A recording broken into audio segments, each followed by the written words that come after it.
It's 4:30. We're going to go ahead and start the meeting time now. Just have some general house rules, if you will. Please mute your phones or turn them off, whichever is convenient for you.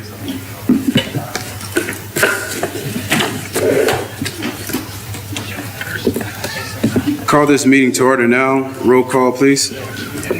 Director Brewer. Here. Meredith Mills. Here. Director Holly Bush. Here. Lisa Vandegroff. Here. Randy Henry. Here. Ellen Holmes. Here. Allison Wright. Here. There's a quorum present. All right, at this time, we're going to turn it over to Tyrone. Tyrone, will you please Yes, sir. communicate? Good afternoon.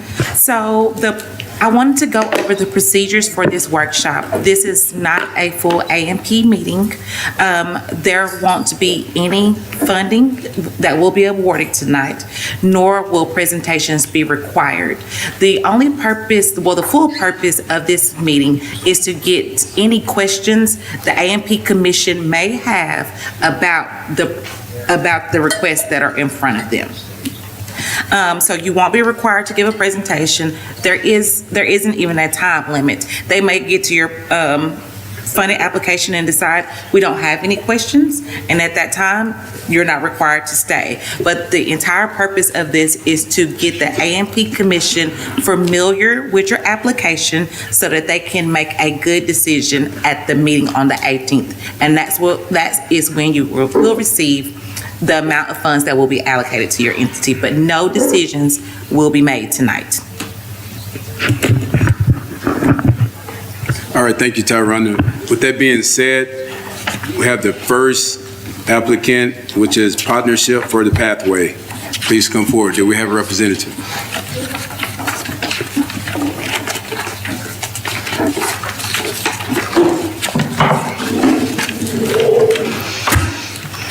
Please state your name for the board. I'm sorry. Please state your name, Julie Ray. Okay, Julie Ray Harrison. John Harrison. I have my hearing aids in, but I don't hear well in this room. All right, thank you. All right, are there any questions for Partnership? Let me tell you about one thing that Lisa reminded me of, is that we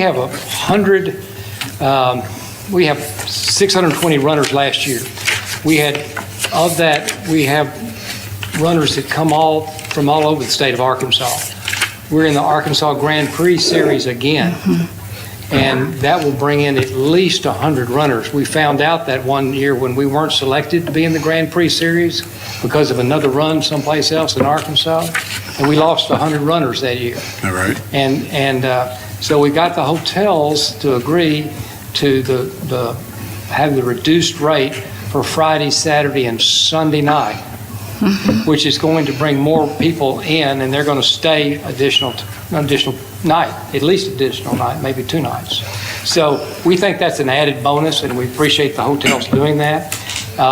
We think it's a good benefit for this city, and I think we need to promote it as much as we can to bring runners into this city and keep them here for an extra couple nights. And let me add that almost 70% of our runners come further than 30 miles of Texarkana. Last year, 20 of we had runners from 20 different states, including couples from New York, and that have come to run in the race. And so I want to take just a minute to show you. This is a medal. This is last year. Excuse me, ma'am. Excuse me. The protocol is just for them to raise questions, not a presentation, please, okay? Please, because we are on a time limit here. We're really not trying to have presentations. I'm ready to answer any question. There you go. Yes. Thank you. Just fire away.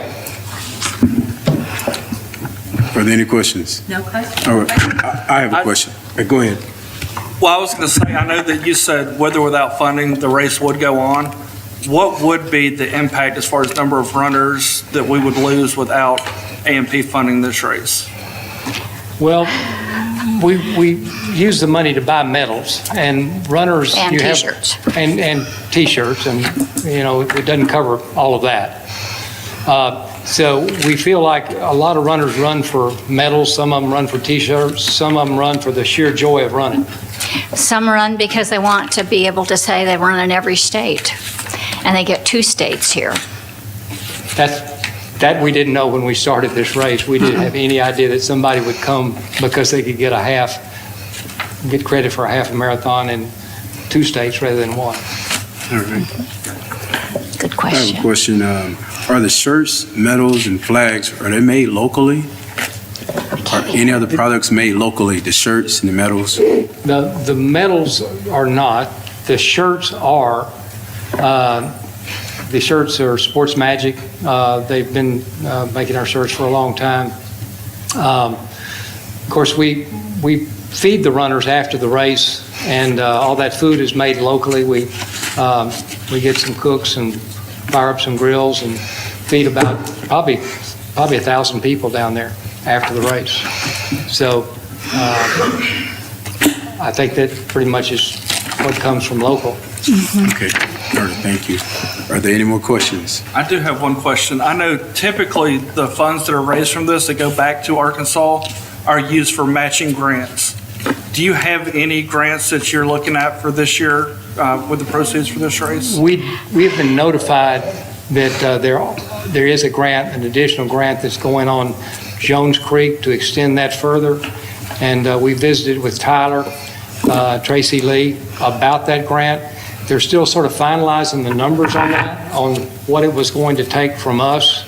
And they had a number, but when I heard the number, I almost fell out of my chair. So they're working, trying to reduce that number a little bit and seeing what they're going to request from the partnership. But Julie Ray has some numbers here on the history of how much we've received and how much y'all have given. Well, and y'all have seen this, it's in the information that we've shared with you, that almost, the A&P Commission has donated almost $80,000 to the race partnership for the pathway. And we have provided the city of Texarkana, Arkansas with just shy of $150,000 in matching money that's allowed them to build the trails and improve the lakes and so forth that they've been doing. Any other questions? No. I yield our time to whoever the next person is. Yeah. All right, Thank you. thank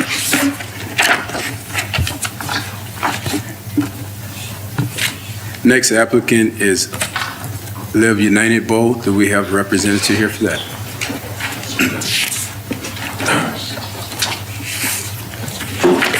Good afternoon, Chairperson Brewer and Commissioners. My name's Jerry Huckabee. I'm here to represent the Live United Bowl. So hope y'all have had opportunity to read the packet, and I'm open for any questions y'all may have. I have a question on the attendance. It says the projected attendance has been $6,000 for several years, or 6,000 people for several years. I've been to a couple of games, and I don't see anywhere near 6,000 people in the stands.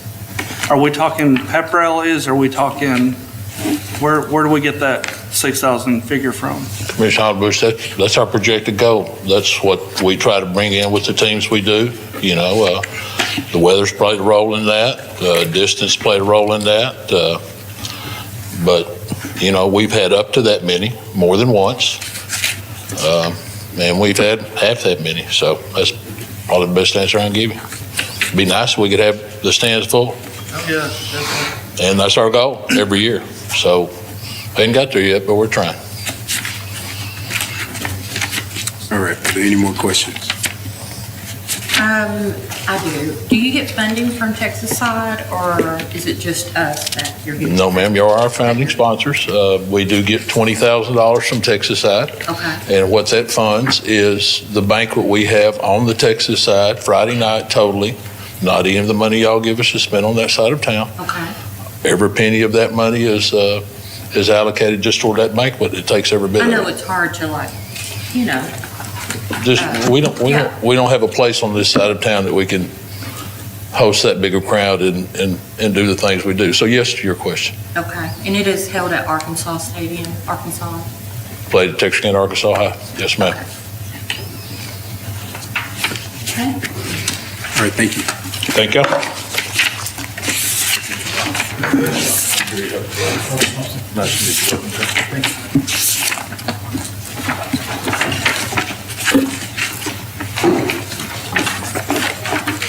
Next applicant is Ultimate Challenge Productions. Do we have a representative here tonight?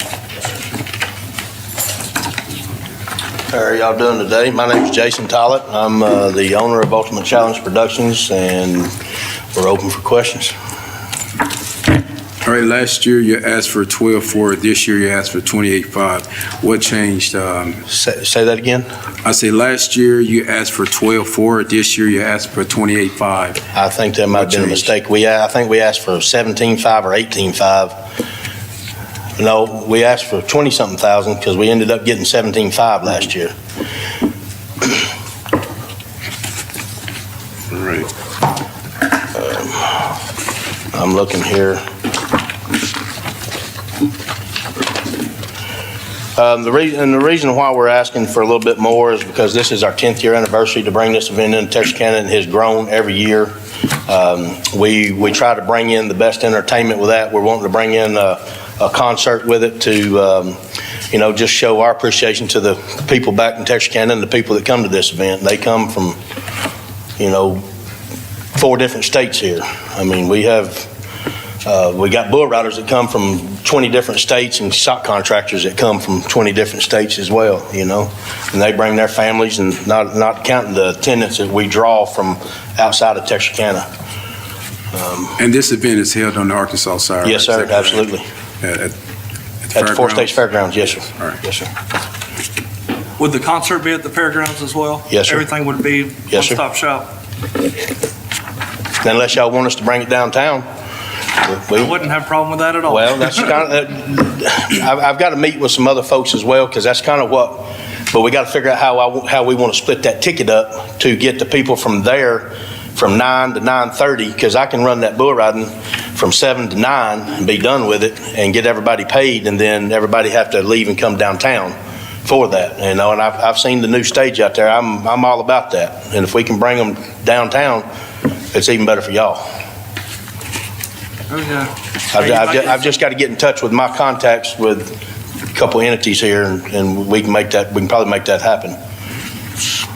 And y'all have done it in Texarkana for 10 years? Absolutely. Okay. This will be our 10th year. I've got a couple other events at our 10-year anniversaries. This is the one that is not 11th year, but 10th year kind of deal because of COVID. We actually got to do the COVID year here before they shut the doors on the world. So I'm looking at the ticket sales. It's typically been around 2,800. And it's compared to the other events that you do in the year, it's the highest selling. yes, this is one of the highest selling tickets, and the tickets, they fluctuate, up and down. It just depends on if there's anything else going on. We make sure there's nothing else going on that particular weekend. Now, the one we did it one year, y'all had a Mardi Gras parade and all that, and we got involved with that, and we saw an increase in ticket sales. And then, last year was probably the biggest crowd we've ever had in that building. Okay. I mean, it was packed. And I'm not, how many people does that building seat? 3,500, 4,000? So, we're at maximum capacity, and that's just the ticket sales. That's not counting all the other people that come in. So we're probably right at 3,500, 4,000 people in that building with employees and contestants and, everybody that doesn't buy a ticket, because we have sponsor tickets that we do, and then, radio tickets and different things that we give, away to make this event successful. So, and we did move it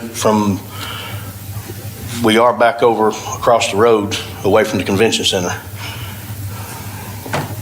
So I'll be coming to see this young lady too.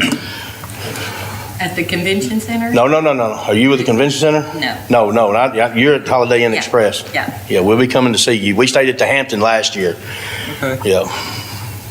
So I'm wondering, do you have, when they buy their tickets, do you have a way of tracking the people, where they're coming from? I'm curious, are you getting a lot of in-town people? Or are you getting a lot of out? No, we're getting a lot of people from like Magnolia, Nashville, DeQueen area, and that's some of the places that we spent money with last year around in those surrounding areas to draw those extra people here, and it worked. Okay. And I mean, I've been trying to get a few extra funds for several years, and they finally broke loose last year, and we got to do some of that. And I have an advertising budget with Town Square Media that does all my buys for me, if y'all need to look at this. And, I mean, Do you have any tracking from any of the hotels on how much you have brought to the hotel? I know that we sold, just me, myself, I pay out of my pocket probably 20 rooms, but that's not, the contestants and stuff. So we have 30 contestants at each one of these events, and they've all got a room. Okay. But we can put, last year with Charity there, we was going to put something together like that, and I don't think she got it done. Okay. So that would be good for y'all to I know. would like to see, how many out-of-town guests are staying on the Arkansas Sure. side, if there's any way to track that Okay. with your hotels. Well, that would be, I'll get with you and get with Miss Charity, and Well, then, and any of the other hotels. yes, ma'am. Well, those only two we'll stay at. We don't do any business at the Texas side as far as hotels. I've got a couple of sponsors, restaurant sponsors from over there, and that's it. Okay. We try to find everything locally over here, and that's the way it's been for 10 years, going on 10 years now. And is this a one-day event? One-day event, yes, ma'am. All right, Jason, I'm looking at your line items here, payables. Yes, sir. Your advertisement, Yes, sir. social media, newspaper, billboards, and posters. Yes, sir. Yeah, so I'm looking at those amounts right here that you have.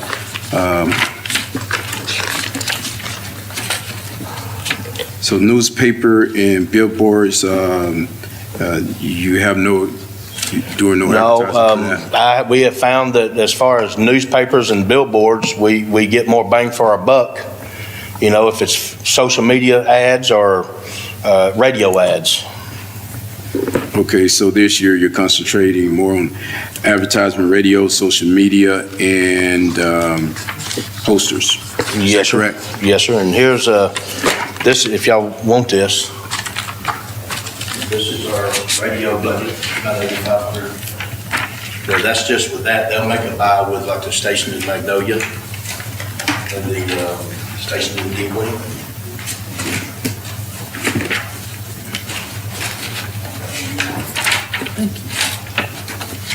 All right, that's what I need to know. Are there any more questions? Okay.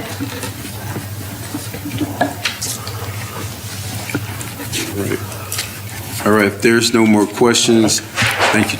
Yes, sir. Thank you. Thank y'all for having us back.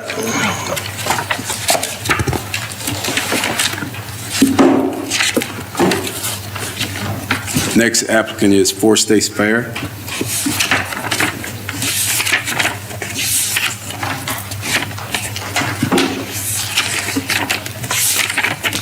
Hello, my name's Lisa Garner. Thanks, Lisa. Thanks for coming. Yes, sir.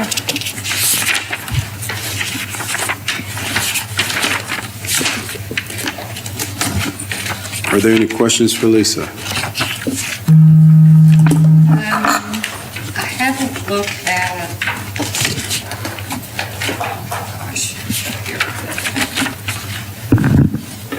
So the non-fair advertising is just for events coming up and stuff like that? Absolutely, because that's a question we get asked all the time. What do we do all year? What happens? So it was just something that I wanted to try to focus on, maybe a quarterly billboard or an advertisement that we could do for non-fair events, just to let people know what's going on. Okay. All right, Lisa, I see a list of your advertising budget back here in the back. Yes, sir. And I had a question in regards to, where is it? LC Designs. That is our Will you- marketing person who does all of our ad designs and posters and does all of our media buys and different things like that for us. All right. So is the bulk of this is for the fair? Yes. Or is this for, okay. So what other advertising, because I know you did the bull riding and the different things throughout the year. Are those, I guess, individuals, are they doing their own promotion for those events? The majority of those do, yes. Is there any way to track how many people we get from outside of Texarkana that come to that fair? We could. We do have an internet ticketing system that would let us pull from those reports if they bought them online, but that's really the only way we have of tracking it currently. We've looked at trying to do a survey or some type of thing on site, but we've just never found the thing that works or something to get people that would give us that information for where they come from. Do you know where the nearest fairgrounds that would be comparable to what we have is? To us, it would probably be the Arkansas State Fair in Little Rock. Okay, so it's a good 2 hours radius. And then Shreveport probably would be close as well, so. When do you actually start advertising for the fair? Normally, we start 2 weeks out. This year will be taking place during the celebration, so we've moved a lot of our advertising to start some at the end of the year and then through January a little bit, because normally we just focus those 2 weeks prior and just do a huge push during that time. Okay, because I was looking at the numbers. I was wondering what triggered the numbers to go up. That's part of it, trying to add in some of those additional advertising. All right, thank you.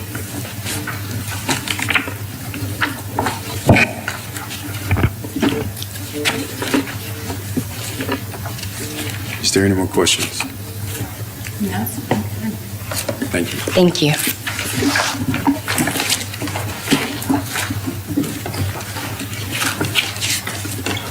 Next applicant is Arkansas Welcome Center. Is there a representative here?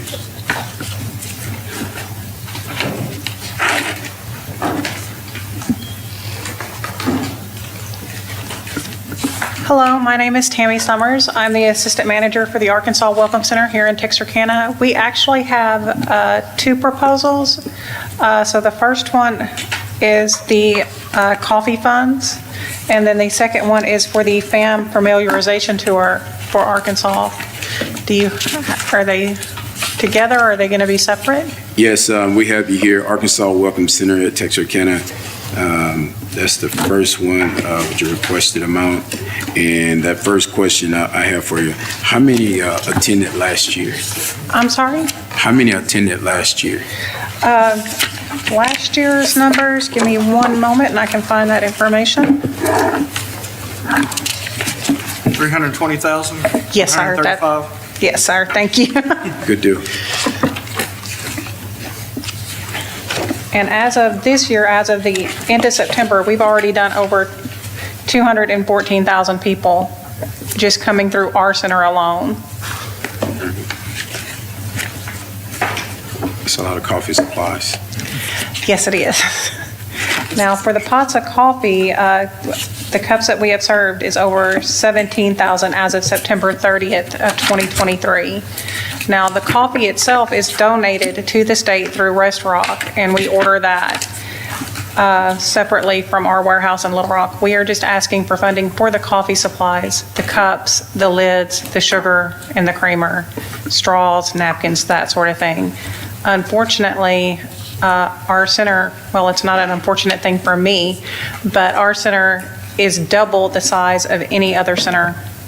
We do double the volume that our next closest competitor's sister center out there. Okay, good deal. And what kind of coffee? It is West Rock Coffee, and I have been told it is a special blend for us. I don't know if that's true or just a marketing campaign, but it is a micro roaster out of Little Rock, and they donate the coffee to the state. Oh, nice. Okay.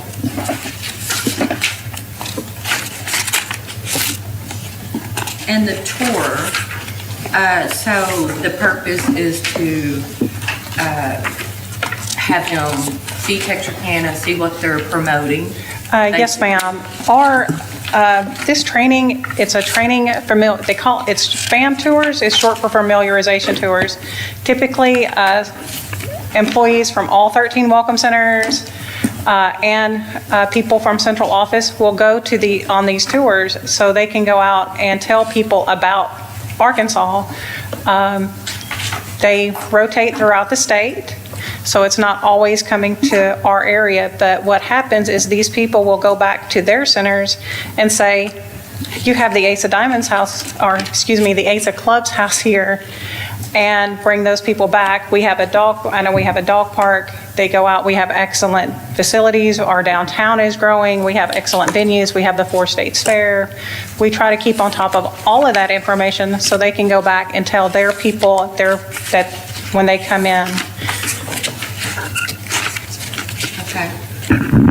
Just to make sure everyone is tracking, we're on the Welcome Center. The event is familiarization tour. Are there any more questions in regards to the familiarization tour?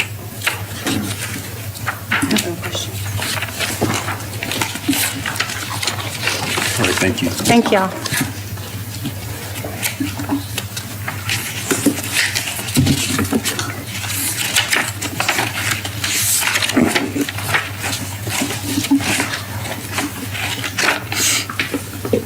Next applicant we have is Texarkana Regional Airport Authority.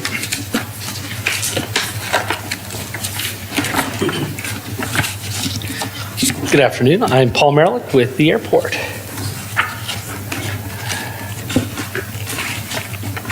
You've got one of the thicker applications. I want to make sure that we're giving you all the information. So Paul, just to start off, I kick it off because I've read through some of it. What strategies do we have to gain a larger market share? I understand that 79% is the DFW is absorbing 79%. Yes. So I'll say last year was the first year that we received funding, and what we did was we'd requested 40,000. We got 20. So we broke it into 2 $10,000 campaigns. So we ran an ad during the summer months that was essentially in a 70-mile radius around Texarkana, not including the city itself.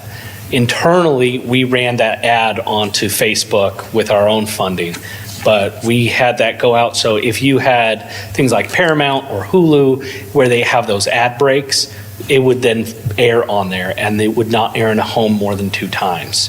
During that period of time, we received a 16% uptick in emplanements over the previous year. So it's very hard to say how much the advertising was the element, but we can tell because it was more than a 5% that some of that will be that advertising. So part of it is making sure that our communities surrounding us, like Magnolia, up in even down in Atlanta, all the way down to Boulder City, can see that we are an option. And so moving forward, the big thing will be to show the difference of the new terminal versus what they would be getting. And so that is a big element. Okay. The other element is to work with the airlines to address some of the other issues that they have, because we do have limited flights. And so when you run into maintenance issues, it has a bigger impact on people. And I think that's where a lot of people, if they've had a flight that's delayed and they've ended up having to rent a car and drive out to DFW, it puts them off to using us because they're worried about missing their flight. And so it's understanding that American Airlines is what's written on the airplane, but sometimes we have SkyWest, sometimes we have Envoy, and they're having different maintenance schedules, different issues with pilot retention, and we're working behind the scenes to try to make sure that we are getting the maintenance that we need here to lessen the time that anybody would ever have a delay. Okay, good deal, thank you. One more question. Do your billboards and banners have a logo on them when you? Yeah, so with billboards, we would tend to use those locally. For this case, any of the funds that we use with you guys, we use outside of the city. One of the big things there is that, so for billboards, we would be aiming for digital billboards. They give us a little bit more bang for the buck. And then we would be going towards the Bossier City area to try to get some of those folks. We're doing more of the online marketing you get more dollars, spent for social media. And then one of the things with that is also we, especially for the 2 advertisement campaigns where we do one for the summer and one for the fall, we have been partnering with a local restaurant on the Arkansas side. So for our first ad, we included Zapata's as well as the water park. And for our fall ad, we partnered with Naaman's. So that way, it's not just advertising the airport, it is also making sure that people see what we have in our community. All right, good deal. Are there any more questions for the airport? So for the $10,000 summer promotion that we did and the 19% increase, what does that equate to in dollars as far as economic impact? Is that measurable? Yes, so where we'll see most of that is in parking revenue. So the good problem that we've had was we've actually built an overflow parking lot, and that overflow parking lot is now becoming full. And so, it just kind of helps us push that we needed that new terminal because we're going to add an additional 100 spots over there. But that's where the airport makes most of its revenue, is from parking. So anything that we do that ends up having more people come in will in turn make it so we have less revenue that is coming from the 2 cities to help support the airport. And where are the billboards? So for digital billboards, there is a digital one out in the Magnolia area. There's one that we would be doing, I think 2 that we'd be doing down in the Shreveport area. There is one physical billboard, but I will probably do that with our own internal funds along I-49 about East 19th Street, because that will be the exit for the new terminal building, and we feel that that's a good spot to be like exit now here. Yeah. For the rest of it, we want to focus more on where we can kind of stretch that dollar out and make it kind of last for a year long.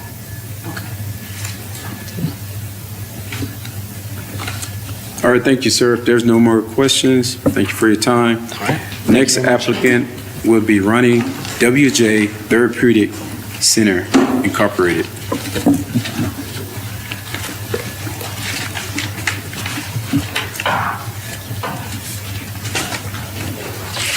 Good afternoon. My name is Shelby Martin, and I am the grant writer and equine assistant for Run and WJ Ranch.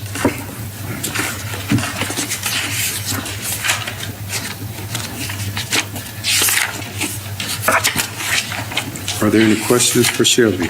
So I see that it's 34.5 that we're doing for T-shirts. Yes, sir. Can you tell me what the economic impact is to the Arkansas side?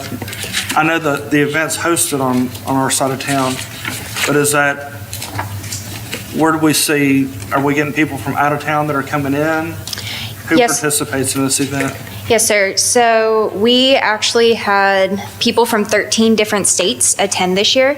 States such as Oklahoma, Texas, Arkansas, Louisiana, Florida, Kentucky, Ohio, Tennessee, Colorado, Mississippi, Missouri, New Mexico, and Nevada. That is mainly due to the fact that we have a Future Fortunes added pot of $50,000. It is one of the largest Future Fortune pots in the country, and it draws in a lot of out-of-town runners and competitors that come in for that race, and that we then highly encourage to spend money at local businesses on the Arkansas side. Looking at your quote here that you got in August, has it already expired, or Sir? your quote that you got in August, has it expired? Will you have to, are they going to hold that for you? So that is something that will have to be reevaluated closer to time. However, just as in the previous year, we will hold to this number of T-shirts, and Okay. whatever the difference is, we will cover. All right. Yes, sir.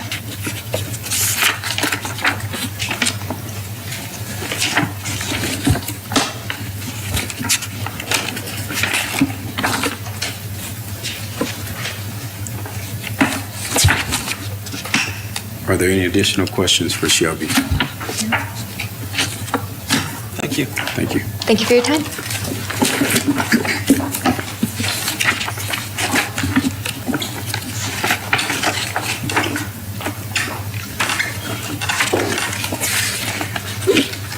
Next applicant, Texarkana Parks and Recreation, Mr. Darby.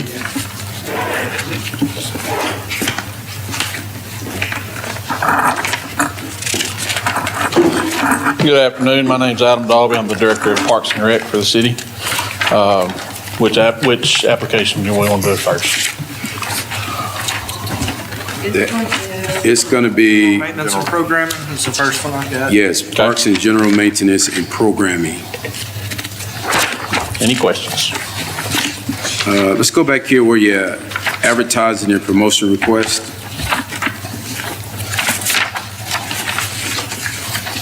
Okay.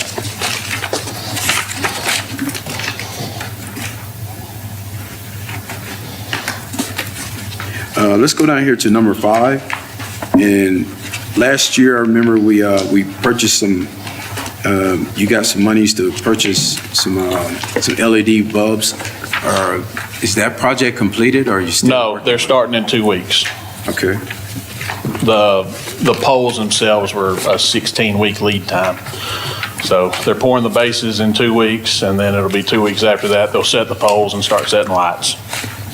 Okay, good. Am I missing where the 5-year history is? I overlooked it. Documents and other information to be provided, financial statement, and then a 5-year history of the amounts and uses of the funds received. Did it accidentally get left out? Typically, I don't provide that finance.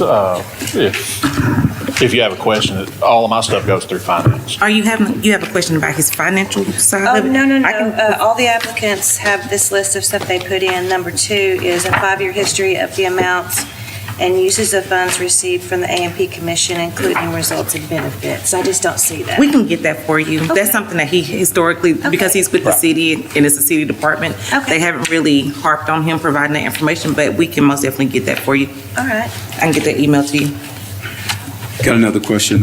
Let's go to item number 6, the capital equipment upgrades. Yes, sir. You have here zero turn. Yes, sir. Did you purchase one of those last year? Or We purchased one this year, This year. and I've got another one that needs to be replaced as well. what's the horsepower on it? Those are right around 40 horsepower. 40 I believe. horsepower? Yeah, they're the John Deere Z997Rs. Okay. They're the biggest 72-inch. 72 inch? Yeah, Mhm. that's a pretty big one right there, right? Right. Do we have, I know in recent years, the city has done a comprehensive plan, the airport's working on one, we've done street studies. Do we have a long-range plan for our park system? I'm working on a 5-year plan now, yes. All right. And we had some stuff in the comprehensive plan as well.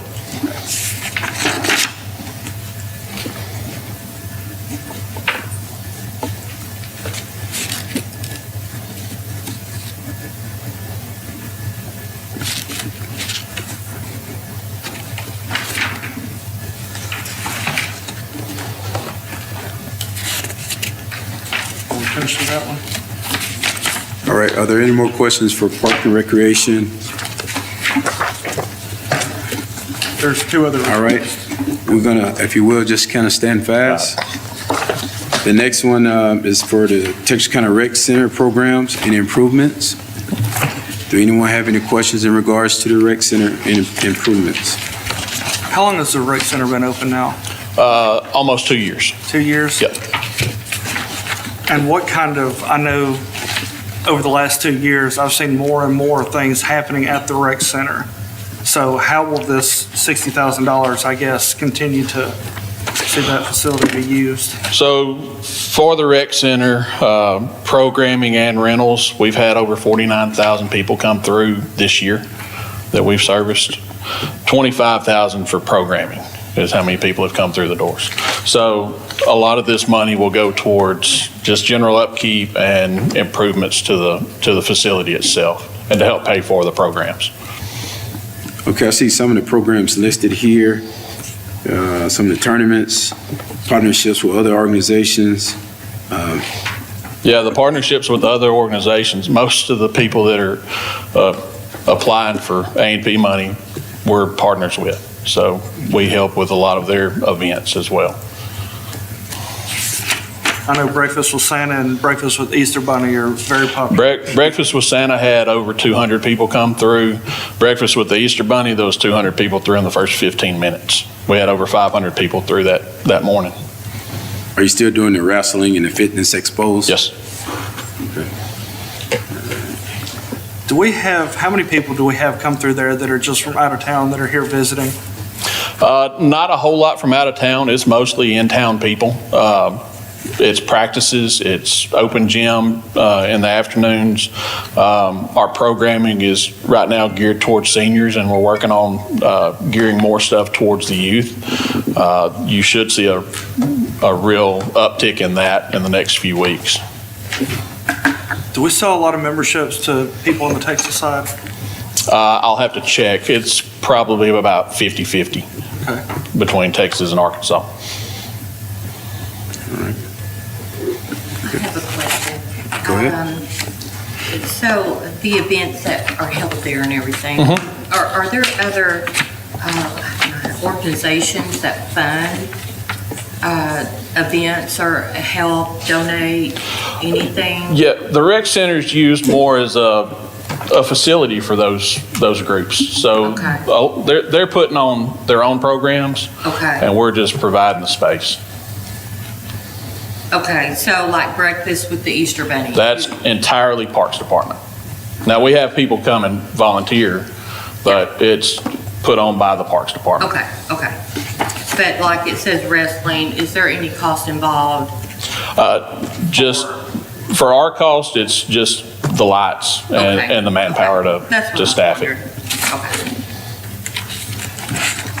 All right, if there's no more questions, we'll go to the next Park and Recreation application, which is, the program is titled Inclusive Playground. Yes. Before we start on that one, I got notice Monday that we did not receive the 50/50 matching grant, but I still would like to ask for the $267,000. It'll just be a smaller playground equipment. It won't be a custom piece. It'll be more of a stock piece. So being that the matching grant is not there, and I'm looking at unit 2-5. The picture. Yes, in the pictures there. And so without the matching grant. So that's an entirely custom piece, which makes the price just skyrocket. By going with a stock piece, we can have something pretty close to similar in size. It just won't have that just wow factor of being a custom piece. Where would you put this piece? Perhaps in between the concession stand and the rec center, that big grassy area where there's already a small playground structure. Okay, gotcha. Yes, I see it. I see what you're saying. Is this a project that could be done in stages? Because I would almost think that it might be worth it for that wow factor. You could do it in stages. The way that this one's broke out is you have a 2 to 5 year old section and a 5 to 12. So we could pick which one we wanted and then add to it from there. And then you'd have to tie in the fall surface as well. I don't see it listed here, but is there an overhead that could be, that you, have you looked at providing overhead? I can provide it for you. Yeah. I've got overhead for it. Okay. But yeah. Because it get kind of pretty hot out there, and you know, the kids, I see a lot of metal. I can add that to it. Okay.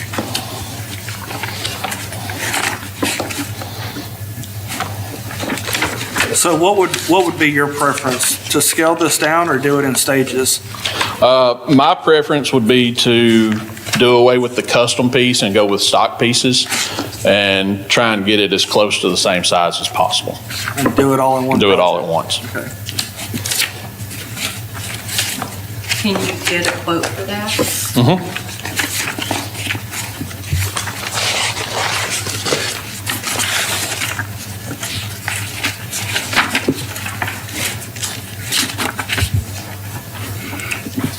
How long do you think it would take to get that quote? Well, the guy that quoted this one is at the National Recreation Parks Association conference this week, so I'd be pushing to get it for next week, but I can try. Is there anywhere in Arkansas that makes things like this? I don't know if they actually make them here in Arkansas, but there's companies in Arkansas that I deal with on a regular basis for playground equipment. Could you possibly get one so we could put the money back into Arkansas? I sure can try. Any more questions? All right, we're going to go to the next item, which is park maintenance upgrades. Texarkana, Arkansas Baseball Association. You can if you want. Hi, I'm April Lane with TABA.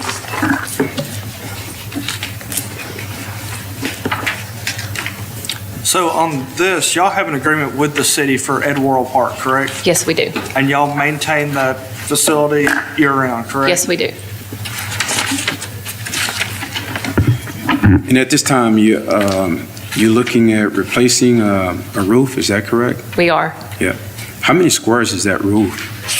How many squares? Yeah. Like how many square footage? Probably in that quote from Tony. Squares of shingles. Oh, that I have no idea. Is it not on that bid?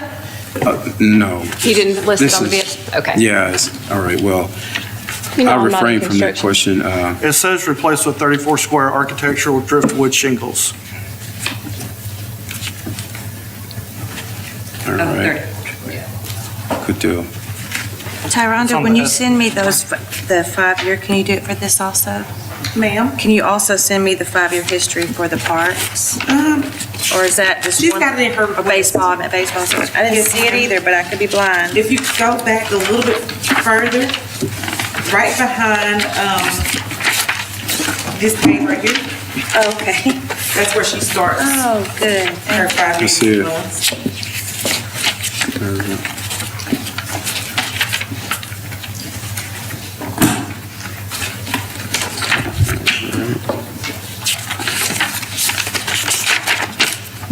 And on, typically, what they receive, they typically borrow money, and then A&P pays back that money. So if you see a gap in between, that's why there's a gap, because there was payments being made for 5, 6, 7 years on a loan that they received. I think Okay. I remember that now. All right, thank you for the update, Tyrone. With that being said, is there any more questions? So what other projects do y'all have planned for the upcoming year? Projects as in improving the park? Constructions, improvements?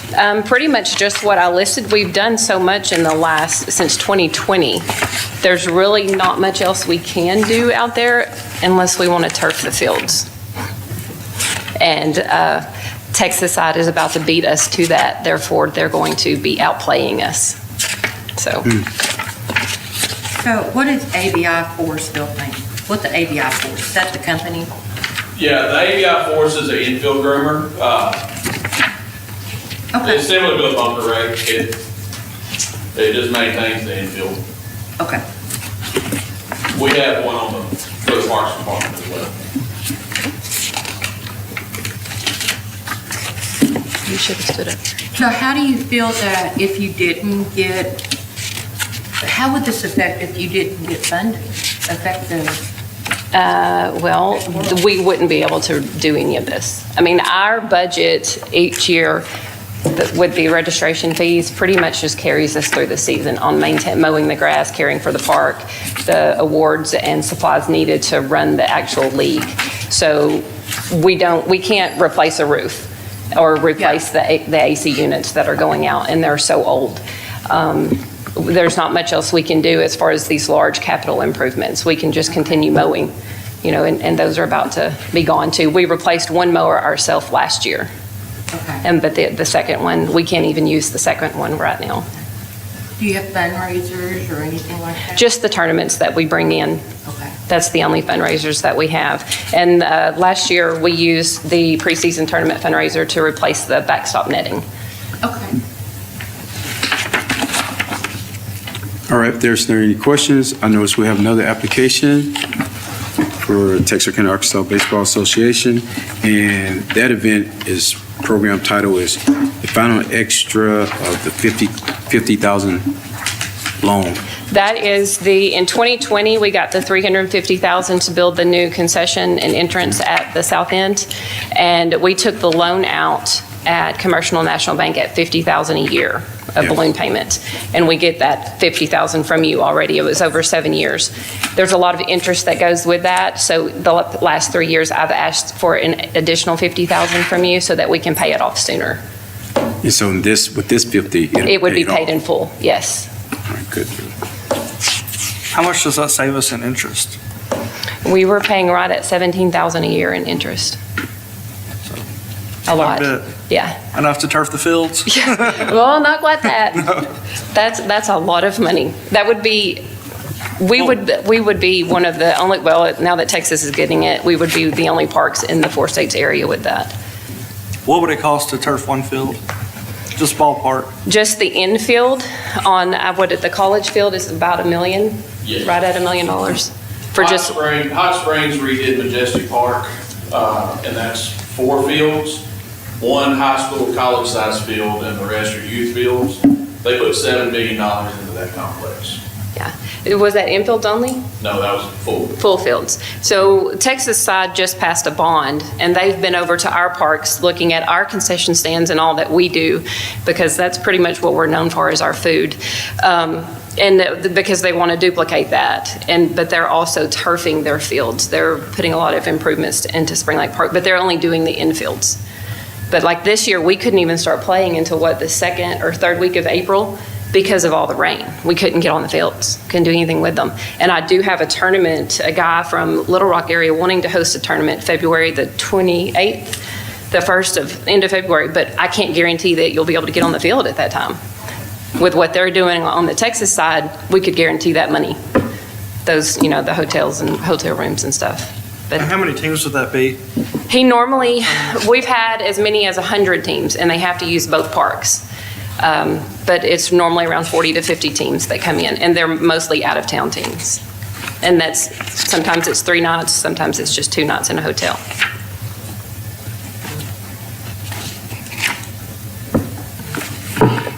All right. Are there any more questions? Do you think with these improvements, you will see more tournaments and everything? I mean, does it have anything to do with? With what we're doing here, no ma'am, this is just maintenance of park maintenance. With the improvements we've been doing in the past, yes, we've done a lot. Adding a field so that we could host more teams. We've increased the size of all of the fields so they're more versatile as per age group, and we've been able to bring in more that way. So on this roof, the architectural shingles, has that been damaged? Because that hasn't been there that many years. It's been there almost 20 years. Has it been that long? Okay. The one on the south end, we just built in 2020. Okay. And that end is mostly T-ballers and 7 and 8. There's not many foul balls that's going to be hitting that roof. But this end, the main end, has been there almost 20 years. It's a 35-year roof. It's been there 20 years. Is the balls doing that much damage? Oh, yeah. Okay. Yeah, it's nailed 5 nights a week. Put a tent over it. We looked into that, and that was going to be astronomical to do the netting system all the way around it, to also protect the fans from foul balls. It was, yeah. So is that roof system leaking at any point? Is it failing at this point, or is it just time for it to be? There is some spots in the ceiling on the top floor. I don't know if that's due to roof leak or not.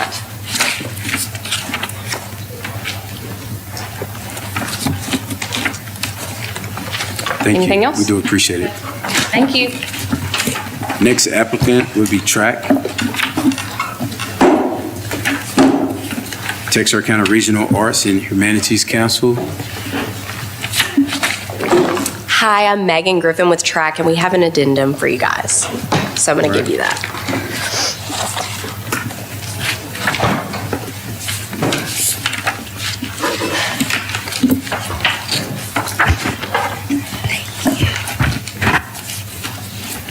Thank you.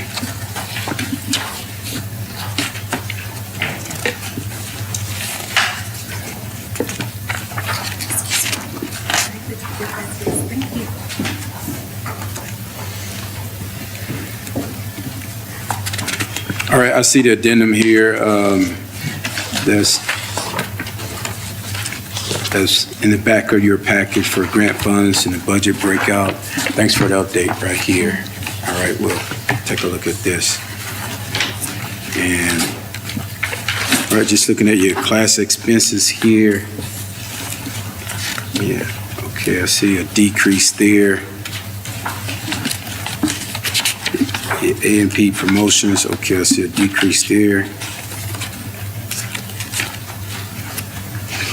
All right, that's for Washington and for the Texarkana Community Center. All right. And the teaching arts fees and the advertising and promotions. If you're granted what you have annotated here, will it include the Arkansas A&P logo? Yes. All right, thank you. On the events that you do that draw over 14,000 adults and children, are those the field trips that you do with the local elementary schools where like science discussions come in and stuff like that? Is that what that's, where's the 14,000 children coming from, I guess is my question. So we do a lot of residencies where we take artists to schools and do hands-on experiences with the rec center, and We Are Washington. We take teachers, our teachers there, and supplies there. So we see a lot of kids just from going to the schools and so on. So that's the bulk of that number. Is that, I guess that's the region that you guys are targeting with those numbers? Well, I mean, we do a lot on the Arkansas side as well. So it is what we are targeting, yes. So would you be able to continue this program without this funding? Not completely, no.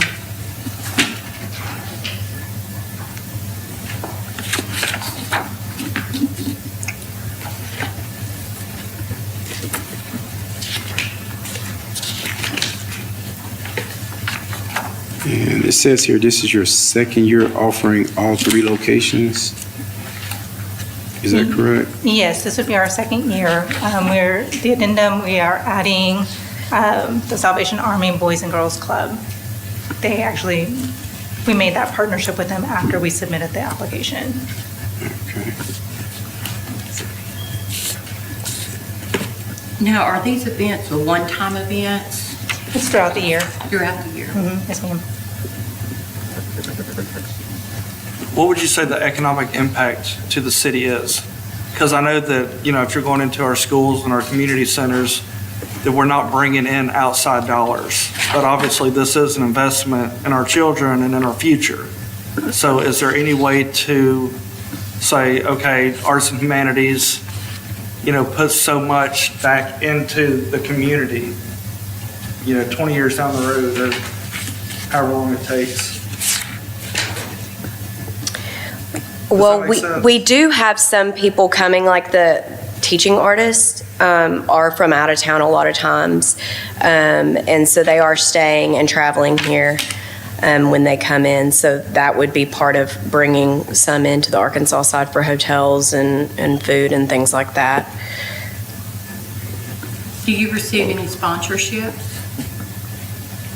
Like grant sponsorships? We do receive some grants from the Arkansas arts community, but it is not as much. Yeah, it's very minimal. I see you hold all 3 events. You have Texarkana Recreation Center, you have We Are Washington on Marietta Street, and TASD there in Grand Avenue.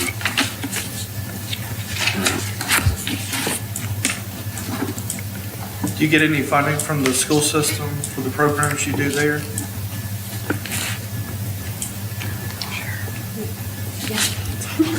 So we do get funding, like the school for our residency program, we do get funding for that. They pay for residencies and for our Theater for Young Audiences program at the Pro Theater.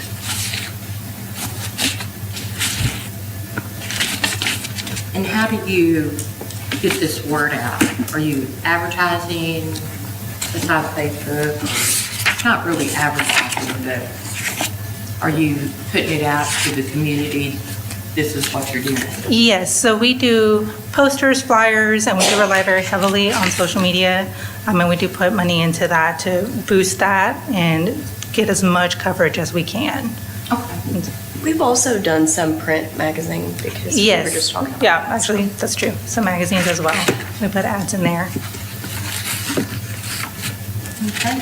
Are y'all involved with our local art community as far as like the 1894 Market and Joseph Raymond, I know has a gallery downtown? Do you work closely, I guess, with our local artists? Because I know they do some art shows and different things throughout the year too. Yes, so we have our student juried show, which is all the kids in the area. They submit their work through schools and teachers, and we do an adult juried exhibition as well. So artists from all over, it's an international show actually, but a lot of local artists participate in that as well. And we do also have a lot of local artists in our permanent collection, and every year we purchase another piece for our permanent collection that comes from local artists. All right. Sounds good. Are there any more questions? No. Thank you.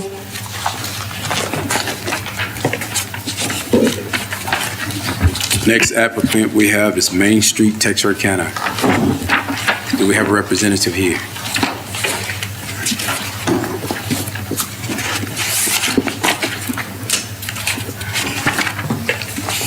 Hi, I'm Ina McDowell with Main Street, Texarkana. All right, and I'm looking at your projected summary. And I see here your plans are to advertise through local magazine advertising. Do you have a Pacific magazine?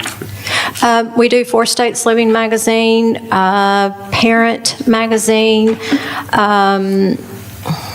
We've done Alt Magazine, Texarkana Magazine. I think those are the only ones really in Texarkana. We usually advertise in all of those for various events. Okay, you have here SkyCam, KTPS. How have that helped you in the past? So we have done limited advertising with that. Tell me, what page are you on? You're with Main Street. I'm looking at your projected summary. It looks like this right here. It's right before the Okay. committee funding with the Okay. actual. I'm going to get on the right page.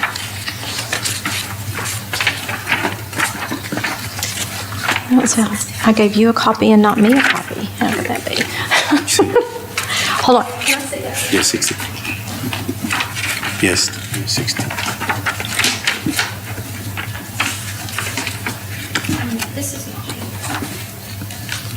This is not me. This is the arts and history. All right. There was two. Yeah. Yeah, we got two. Okay, gotcha. We got you right here. For Main Street. I didn't want to start making things up here. Sorry about But that. I could talk to that, honestly.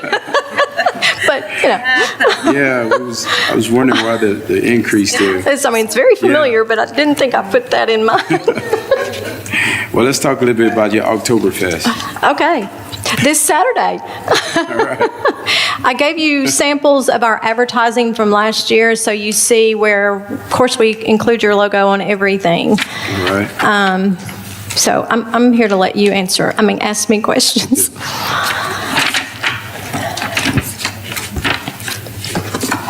How many people does it normally bring? Around 2,500, 2,000, something like that. It's varied each year. And we did not have it for 2 years because of COVID. So this is, I believe, our 7th one. But it's right on the state line. I'm really excited about this year's event. It's going to be good. And I will mention that you all helped me recently with an event that we had at Cross Ties called Dollars and Cents. And that was really a very good event that Preserve Arkansas brought in for us, and it was all out-of-town people except for the few locals that we had representing the city.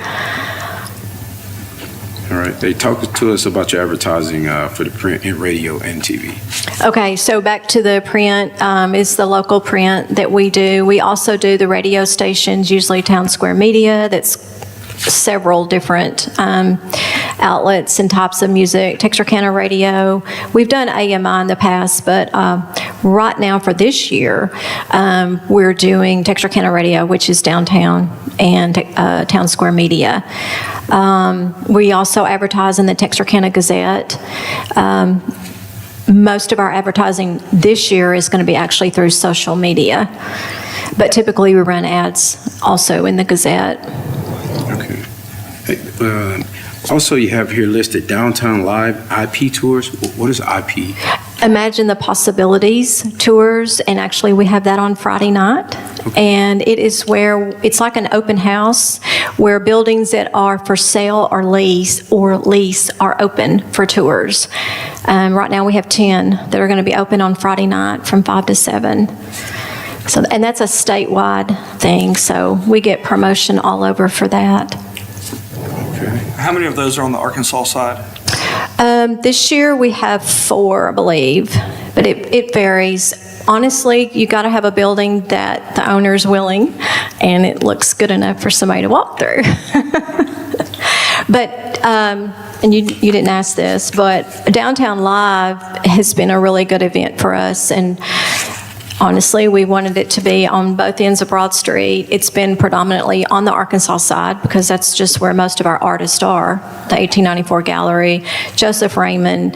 This Friday's probably going to be one of our best with live musicians playing and artists. And while it started out as promoting our artist, it's also been an opportunity for downtown restaurants to offer discounts. Hearts on Broad is going to have 20% off everything in their store. They serve refreshments.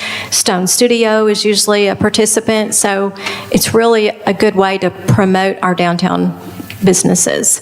Because we've been doing this for over a year now, right? Yes, Downtown Live? and that was a silver lining truly for COVID. It was an opportunity to get people out of their houses and to come downtown and be outside and feel safe. And it's been really good for us.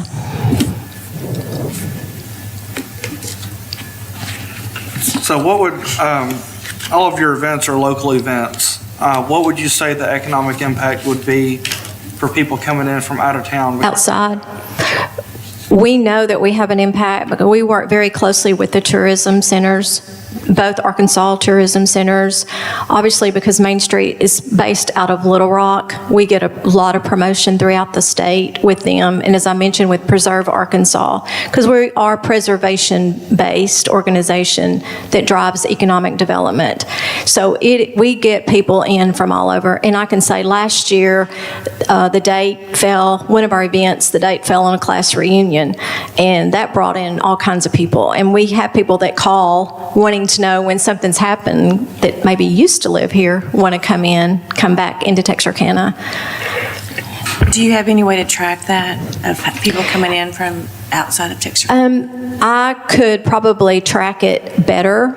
Other than trying to track it with the hotels, it is hard. There's no doubt about that.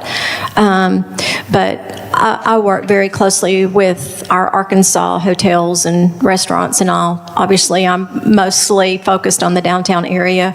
We don't have any hotels downtown. But we want our downtown businesses to thrive.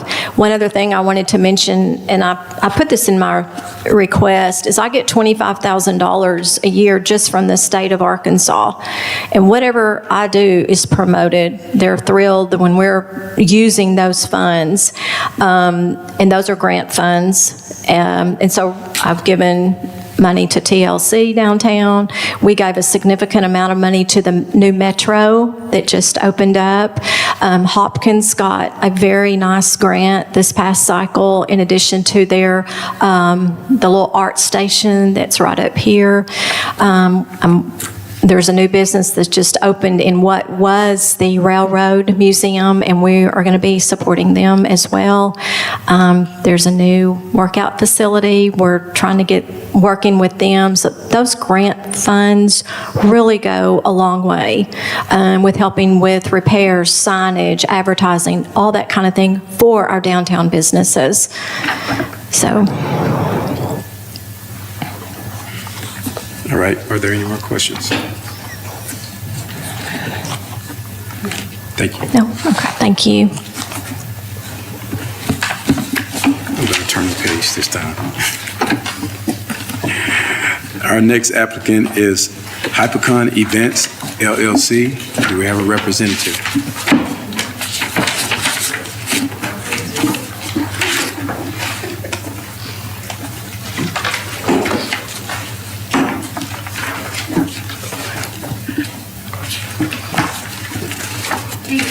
Hello.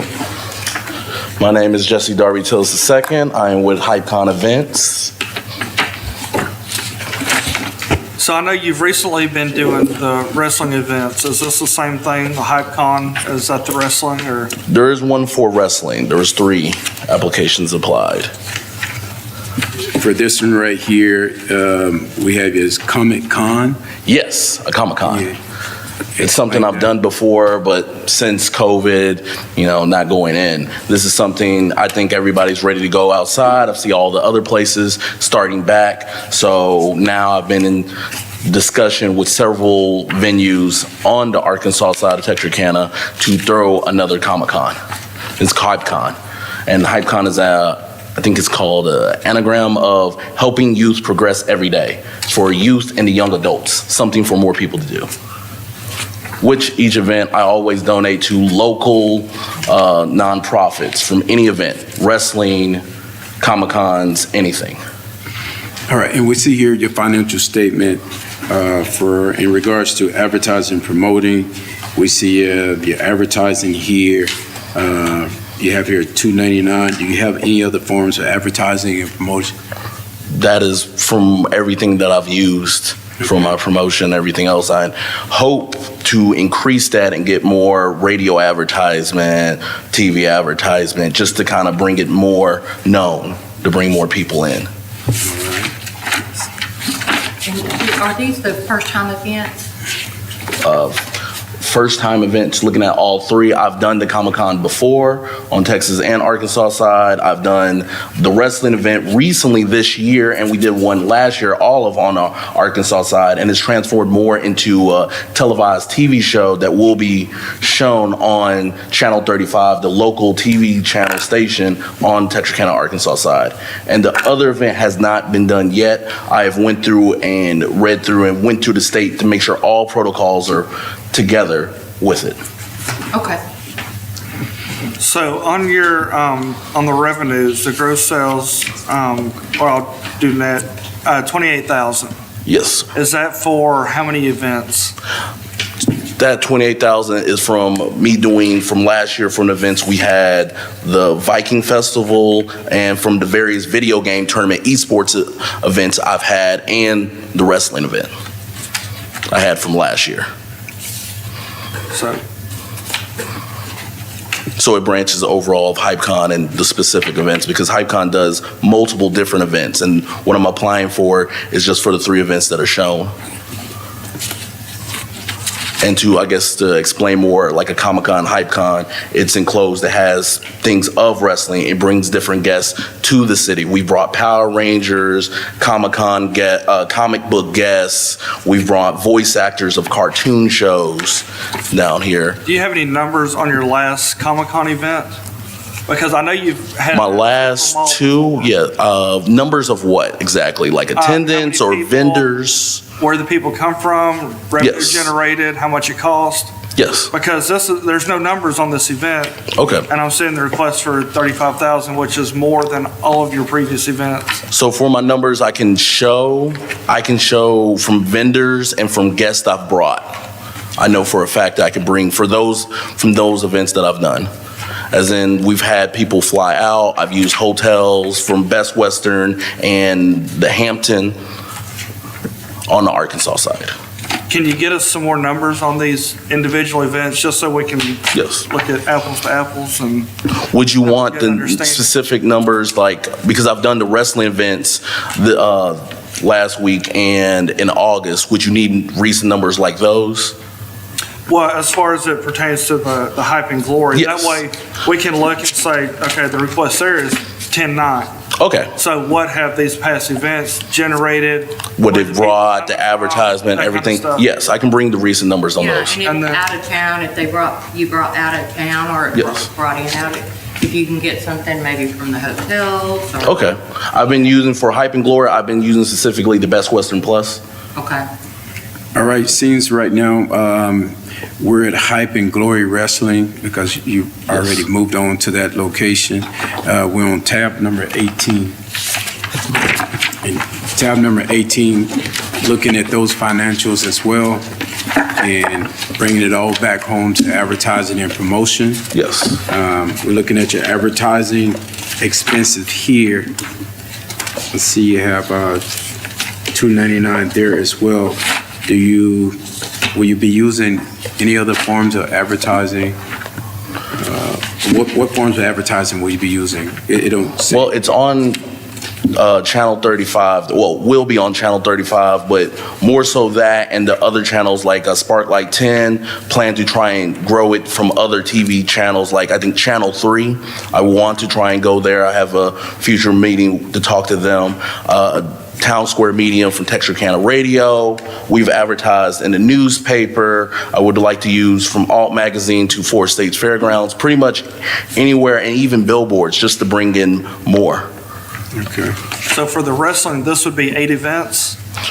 Yes. Well, from what we have, it's one more event in December because when I did it, it was before the October event that we just had. So it'd be the December event and then the 6 events already planned out in 2024. 2024, okay. Those are just for those events. I would hopefully want to grow where I'm at the convention center or maybe Cross Ties to have an even bigger event and bring bigger names of people that have already been on national TV like WWE. All right, that answers my question there for the advertising, because that kind of goes with our Arkansas code annotated there about advertising and promoting of the city and its environs. Are there any more questions in regards to Hype and Glory Wrestling before we move on to Hype Tattoo Convention for Hypercon? No. Okay, we're gonna go to the next tab. So the tattoo convention, this will be a first-time event? This will be a first-time event. As far as I know, it's never been done before. And as you can see, I have no tattoos at all. Never been done? Never been done. Or? It has not been done. And I follow consistently with the health organization on Arkansas side. I've went to Little Rock multiple times, checked this year, checked last year, because things have obviously changed. And I've worked on it for about 6 years now to make sure everything, because people are kind of apprehensive about tattoos. So I made sure I have everything in order legally and health-wise for that. So it has not been done before. I've talked to several tattoo artists, which, as far as I know, all of them are on Texas side. Are you working with Colton on this? No. Okay, because I had another gentleman ask me about a tattoo convention. And this would be held at the Arkansas Convention Center? Yes. I've had talks with the Arkansas Convention Center. I've also had talks with Cross Ties as well. With the advertising and promotion, you're granted, if you're granted these funds, will you be promoting our logo? Like newspapers and magazines? Yeah, you mentioned about possible billboards and others. I think it would be great to try and get one of those billboards that is right off next to where the Holiday Inn Convention Center is. Is this a one-day event? Or This would be like a 2-day event. 2-day event? And it's where people would have and show off the different artwork, trophies, just would be awarded. So it's something like the different artists, which we have several local artists, all from this area. And I've already talked to people that have made it on TV for their tattoo art to come be guests from Texarkana.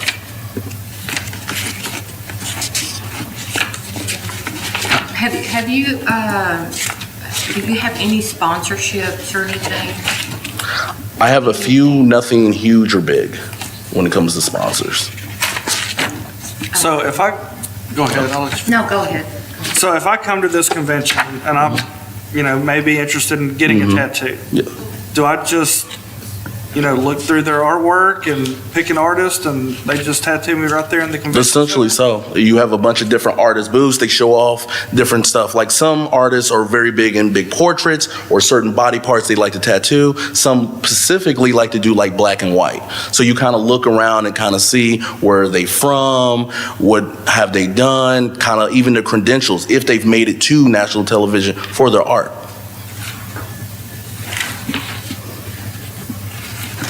How many different artists would you have?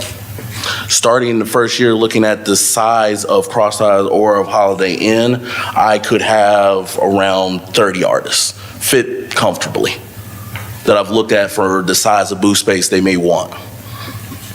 And are these, do we have any tattoo parlors on the Arkansas side? None on the Arkansas side, which would make this very unique. That any local places that would want to purchase a booth to be on there, all come from Texas on the Arkansas side. Is there any legal reasons we don't have any on Arkansas side? That I do not know. As far as I know, there's nothing to hold him back on that. Now, given I've mainly asked for my event, but there's never been said no, because there are tattoo places on the Arkansas state. And there's big Arkansas tattoo conventions in the Art Latex Tattoo Convention that's in Longview and one in Hot Springs that are very big and successful. Have you talked to our city planner or planning commission Yes. to make sure you Yes. get conditional use permits and So many you've done times. all the research? So many So times. if we spend this money, it's Yes. going to happen and it's going to be legal. Even to know how much I have to pay and go directly to the state.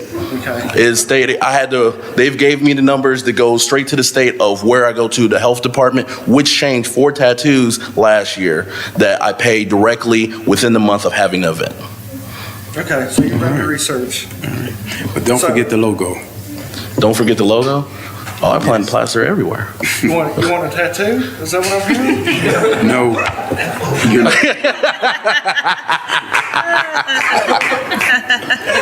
doing that. If there are not any more questions, I do have one more question. So without this funding, will you be able to do this event? Yes.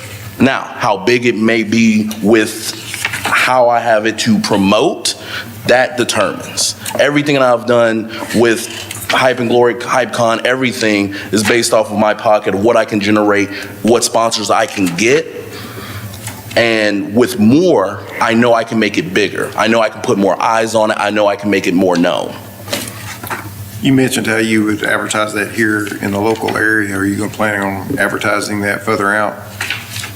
I've already, before, when it comes to just flyers as it is, I put flyers from Hot Springs all the way to Tyler, Texas already from previous events. Even when it came to Hype and Glory, we had flyers all the way out there. Even when it came to the Comic-Con, I had flyers all the way out there. I try and, that's the easiest form for me, is to get flyers, print them out, and put them out there.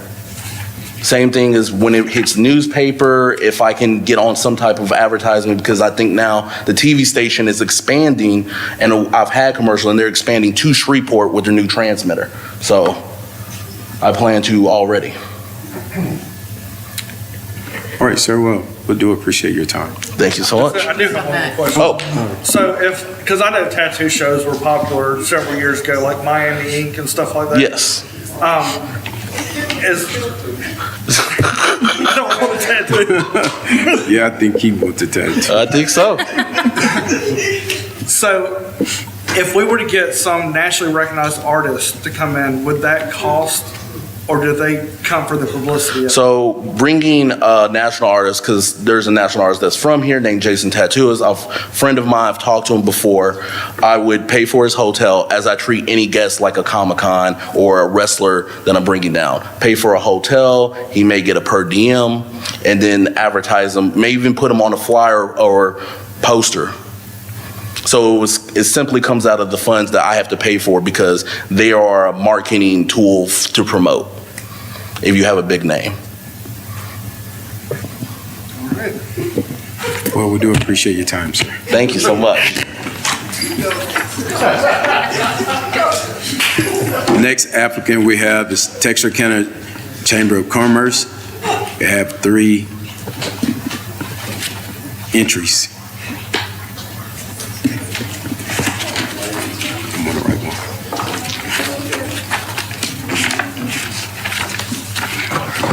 Good evening, everyone. I'm Dennis Washington, President of Texarkana Chamber of Commerce.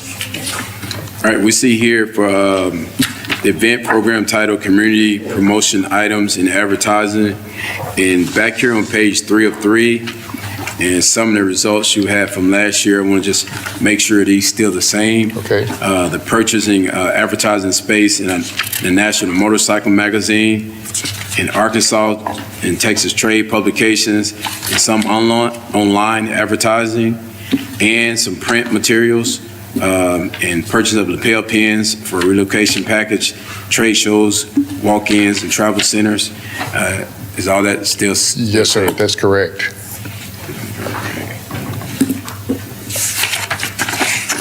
So on these publications, tourism materials, I know you guys work on both sides of the line and Right. represent both cities. Is this stuff that's geared specifically towards Arkansas? Well, some of the publications are Arkansas-based, like the Arkansas Tourism, the motorcycle journal that we advertise in, as well as any trade magazines that comes from through the state. Tourism.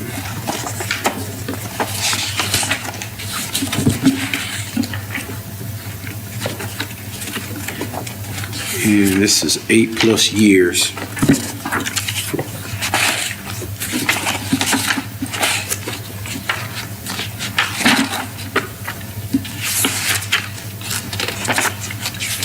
So can you give me an idea of like what the reach of these magazines is?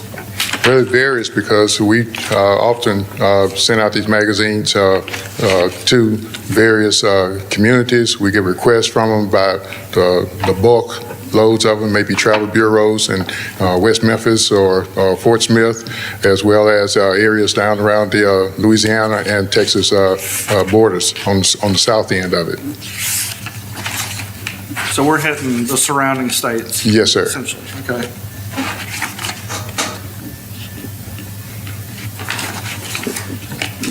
All right, if we don't have any more questions in regards to that title, let's go to the next title for City Chamber of Commerce, which is Photographer's Island. That's entry 2021.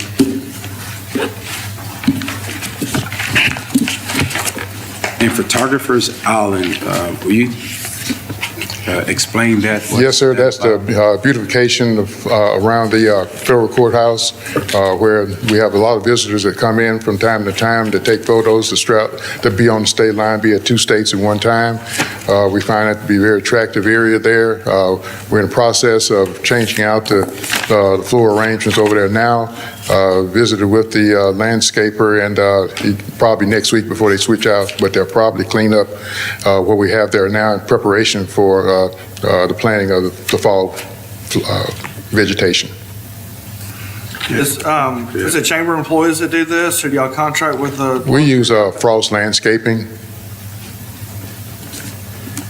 Okay. But you're not going to change the sign, right? No, ma'am. Okay. Don't do that. We've had inquiries, though, recently about the trademark of that sign there. And as best as I can tell and what I researched, there's no trademark on that. And so we're in process of making it. Yeah, we're in process of getting the paperwork prepared on that so we can protect that. Oh, yeah, we need that. So if not funded, we won't be able to do that landscaping? Right. Because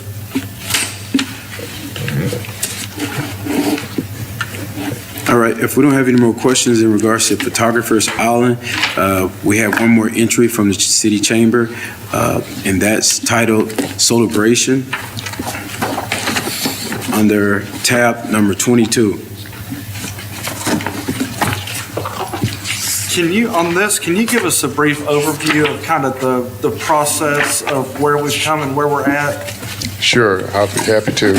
Where we come from, we created 3 different committees to help plan for this event. And of course, people say, well, what can you expect from a celebration? It depends, because there are people that are very inclusive of these events that follow them, from state to state, city to city, even from airport to airport for that matter. But, sometimes you may talk to the local person and they may not have an idea about it, may not have an interest, so it varies. Where we have set up our committees, we have a logistics, marketing, and an event committee, and with very specific mission there. Logistics is obviously the most concerning one because there's so much to think about here in terms of location, the boundaries, parking, sanitation, even porta potties for that matter. And those are key issues. Security is for one, and we've had conversations with law enforcement on both sides and been told that we may not have enough people available to cover on that day because it's the same weekend of the fairs in town. And so is it a concern? Yes, it's a grave concern for all of us because we don't have any idea what to expect on that particular week. All we can do is plan. The Arkansas Tourism Bureau just published last weekend that the state can expect 1.6 million visitors into the state. We're here locally. At first, we're talking about maybe 25,000 people in Texarkana. I heard the number raised from 25 upwards to 75,000 people. It's not like a football game. You can sell tickets and know who's coming. I mean, people just, they show up and we have to deal with that aspect of it. But we're doing our best and working with the first responders, EMS, both cities in terms of, personnel and how we deal with sanitation, the porta potty situation. And of course, the chamber's aspect of it is that we're really focused on the Eclipse Day, which is that Monday. Yes, we're celebrating and publishing information about the weekend because there are vendors in downtown that looks at it as being a festival type atmosphere. The chamber really have chosen not to get involved in putting on any events of that nature because of liability purposes and all. We welcome the opportunity. We plan to support our local merchants in downtown in their efforts to provide the event, provide materials, be it T-shirts, the glasses, and whatever, to celebrate an occasion that we may not see again in our lifetime. And we're on the eastern, I would say the eastern boundary of this eclipse zone, which runs from Texarkana, which we talk about Arkansas, from Texarkana through Little Rock, with Blytheville being on really the eastern side of the eclipse zone there. So we can kind of get an idea of the magnitude of what this zone is going to look like. But our group is looking at both the marketing in terms of how we promote the events. We're looking at being strategic in terms of the people that we're focusing on, which is really more toward the east of Texarkana, perhaps southeast towards Monroe in that area, and a little slightly towards Shreveport, mainly because as the zone goes, we'll find that there'll be areas south of us that will be closer for people to come than to come to Texarkana. So event-wise, that Monday we do plan on having musicians. We have a stage that's planned to be downtown, either in front of the federal courthouse, and I think we've cleared that perhaps GSA has no issues with that being a focal point for that. We have food trucks along the way there, and so just plan to be a family atmosphere for that particular day. And that's going to be on the Monday? Yes, sir. So are you promoting any of the events prior in your campaigns, your advertising campaigns? We've not gotten that far yet. We haven't promoted them only from the standpoint that we don't know who will be producing what particular format. Our focus in terms of events is really kind of centered on that Monday, which we know that we'll be responsible for, but we also realize that from the 4th or 5th through the 8th, there will be other venues going on downtown Texarkana, and we will support their efforts. I All right, I see that the forms of advertising and promotion you have listed here, digital marketing with KTBS, and along with radio and billboard advertising, and some T-shirts and miscellaneous promotion advertising. I think you mentioned the T-shirts or what have you. If this is funded, will you put our logo on your advertisement? Oh, absolutely. And the intent with those T-shirts are really to sell those at our cost to the local vendors and allow them to be able to sell those to, the patrons at whatever cost. So we're not trying to make a profit on the sale of those T-shirts. It's making them available and be consistent with the print and the logos. Okay. When would this advertising start?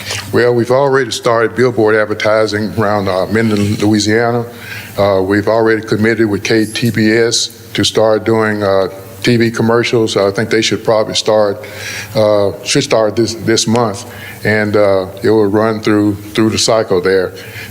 We hadn't funded all of that portion of that. We've committed to them, but we hadn't started funding there. So really, we're still funding off of this year's allotment, 2023's allotment from the AMP Commission. So we hadn't spent all the money we had from last year. We just want to make sure that as the expenses start to roll off, that we do have the funding available to continue with our commitments and expectations. Right. And the audience would be east of us, east and Louisiana and everything. They would get it, and also anyone in the listening area would have access to it, so they will be able to come to Texarkana on that day and enjoy the festivities, the entertainment, and get the T-shirts and the glasses and see the. Yeah. Okay. Well, there's. So, let me ask one more question. Yes, sir. So with this and all the advertising campaign that we're going to be doing, if we did no advertising, how many people are showing up? We don't have any control. I think people are going to come. And I think people are coming regardless. People that are in tune with the eclipse and in that sector, and they're going to come to Texarkana. And like I say, my fear is that I don't know what to expect. I wish I could tell you we expect 50,000 people. It may not be but 5,000 people, or it may be 100,000. I really don't have a number to be able to share with you there. And I think it's like I say, it's a one-time event that we may not see in a lifetime again in Texarkana, for that matter. The reason I'm asking is because I think it would be advantageous to market some of the weekend events. Because if I'm coming for the solar eclipse, no matter what, then I'm going to be there. But if I know that there's something going on that Saturday or that Sunday, then I'm getting a room and I'm staying for the weekend. So that's where I see there's more benefit to marketing some of the other programs that would be going on that weekend. Yes, so that's fair, and I believe, from the standpoint that marketing for those groups helps our downtown area, help those vendors, and help bring people here for our hotels, because they're getting booked right now as we speak there, and not to mention all the restaurants, gasoline purchases, all of those things go hand in hand. So being able to share that type of information with our advertisements would be helpful to the whole cause. So let's not be honest, we just hadn't gotten there yet. Okay. All right. Are there any more questions? Thank you, Mr. Washington. All right, thank you all. Next applicant, we have the Scholars.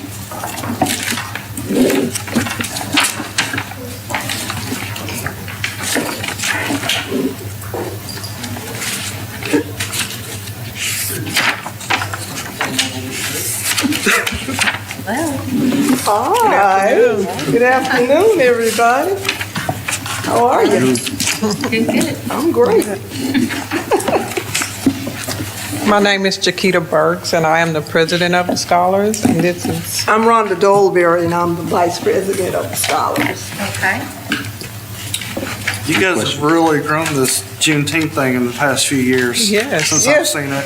Yes, yes. Yeah, it's been impressive. How many years have y'all gotten AMP funds? This will be our third year. Third year? Yeah, but we've been doing it longer than that. Yeah, I know that. But I've seen, it's really grown in the last 3 years for Yeah, sure. it has. So, last year was just insane, the number of people that were downtown. Yes, yes, yes, So, very impressive. Thank you. So y'all are doing the 3-on-3 basketball tournament again? You're Yes. doing the parade? Yes. Yes.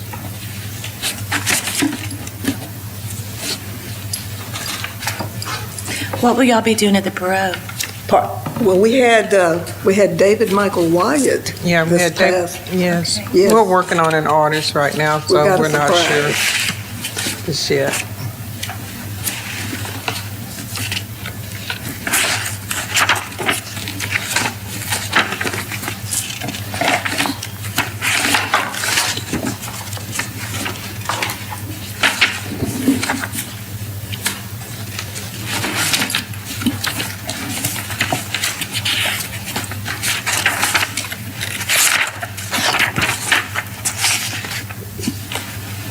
How many, I know that y'all have done this for many, many years.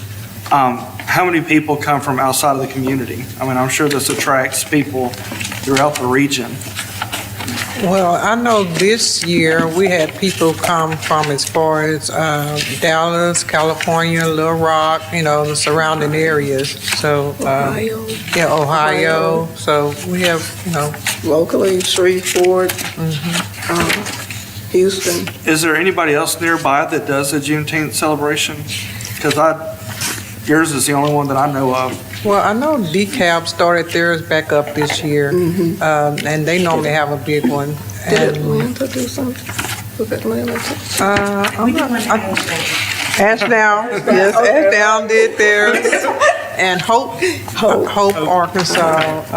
Who else? And I think, but I'm not sure how big theirs was. I think ours is the biggest, right? I think We actually time, well, I said we, the group that I work with in Ashdown, we time ours in the morning so that they can come to Texarkana in the evening. Thank you. And I know about 1,000 people from Ashdown that attended ours that came from out of town, that came from Ashdown, moved on to Texarkana that evening, so. They sure did. It's been a real family-oriented, friendly, just over the top, welcoming everybody coming together to, resource-wise, kind of knowing one another, but it has just been fantastic. And like with Rhonda, we've worked our way. I mean, we've talked to local people who want to join and who I think before it was over with was saying, okay, can we get in for what you're going to do next year?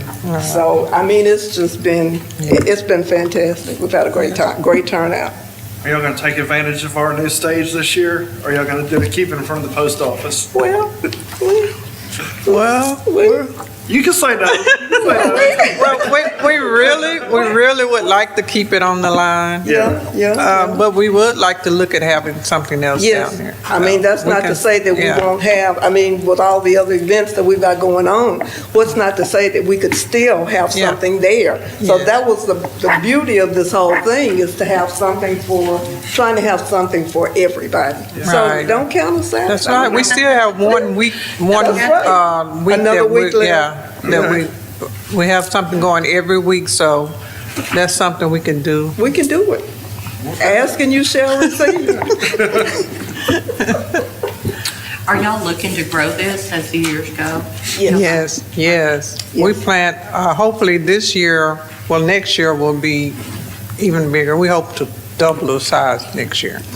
We're trying to get some other artists. Like I said, we got our head in the ring for some other people to come, but the Blues Festival turned out, it was just perfect. I mean, I don't think we could have asked for any better. People were so excited. We had no problems. It was kind of like, I'm dating yourself, back in the 70s when you had, people just sitting out on the grounds, and you had your lawn chairs and families and people, coming up, and they just couldn't wait for it to start. Everybody was very respectful, didn't have any kind of issues, but it was really, the weather turned out perfectly, as the sun was setting, and everybody was just patiently waiting for it to happen. And I know we saw the pictures, and people were like, well, where is this? This is Texarkana, baby. This is Texarkana. Put us on the map. On the map, that's right. How much did y'all get last year? 74. And you all would be willing to put our logo on it? Yes, ma'am. Yes. On our We have, we blazers, have, on our whatever. we have it on everything we've advertised, on the T-shirts. We'll bring the T-shirts next time so you guys can see. Are there any more questions? Not for me. All right, thank you. Thank you. Y'all have a great day. You too. Next applicant, we have Texarkana Symphony Orchestra, tab number 24.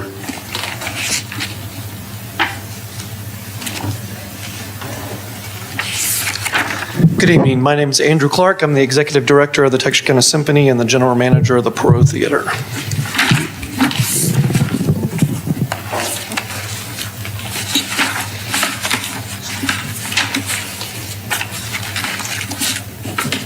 So I'm sure you get this question every year. Obviously, your office is on the Arkansas side, but the Pro is on the Texas side. So all of your events would be hosted in Texas. That is correct. Can you just kind of give us an overview of the economic impact to Arkansas and the benefits to the Arkansas side? Okay, so the economic impact study that was done of all the arts organizations and cultural organizations in downtown recognized that there was about a $9.2 million impact every year to our community from the arts.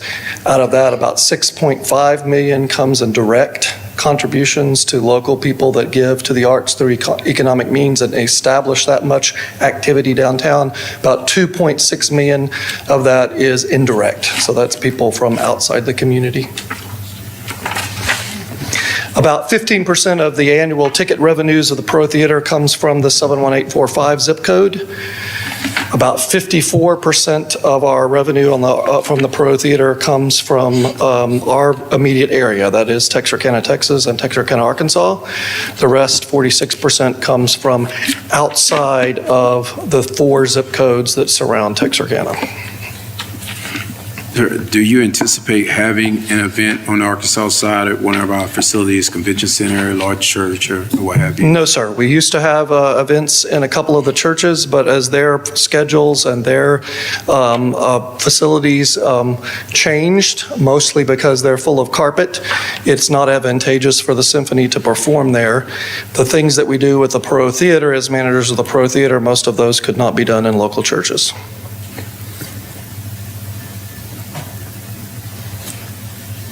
So you haven't received funding for the last 3 years, correct? That is correct. I know some of those were COVID years, but what was the reasons given before for not funding that? Or were there any reasons given? The first 2 years, the first year the reason was given was COVID. We're not going to fund hardly anybody, but then we're going to turn around and fund people one by one. Second year was you don't have any events on the Arkansas side. Third year was you don't have any events on the Arkansas side. Never mind that at the time, and still, there are more restaurants on the Arkansas side that people go to eat at before they go to events at the Perot Theater. Do y'all do anything with these events to, I guess, promote the restaurants that are downtown? Yes, there are lists of restaurants that are provided on to all of the musicians that we bring in for the TSO and to all the traveling groups that come into town, as these are locales from which you can go and eat that are within walking distance or within short driving distance of the Perot Theater. Do they choose their hotel when they come to town? So the TSO brings about 57 musicians for each one of our 8 concerts. Out of that comes about 35 rooms that are rented from anywhere between 1 to 3 nights. Our musicians are here for 5 days. For the traveling events that are Perot, a lot of times that is our choice to provide the hotel for them. Sometimes it's not. We often suggest hotels for them in that process. And which hotels do you recommend or suggest? So up until 3 years ago, when the A&P Commission decided not to fund us, we balanced our hotel usage to each side of town. We continued that for the first year of no funding during COVID. Again, the TSO was one of the few performing arts institutions in our community and in a surrounding 300-mile radius that continued to perform during COVID. We continued to balance the hotel rooms at that point. After the second and third year that we were not funded, I instructed my operations people to stop using the Arkansas side hotels and to predominantly use the Texas side hotels. Last year, we used no Arkansas side hotels, predominantly because of the way I was treated at this meeting. Do you get funding from Texas as well? Yes, I receive about $50,000 from Texas. All of the funds that we've ever requested for A&P, as you can see in our history, and that we've used to go to advertising and marketing, they do not go to support our programs. They go to advertise what we do that brings people to the community.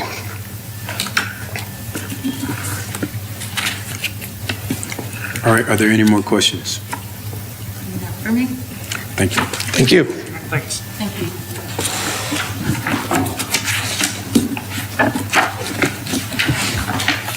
Next applicant, we have Cinco de Mayo, Texarkana.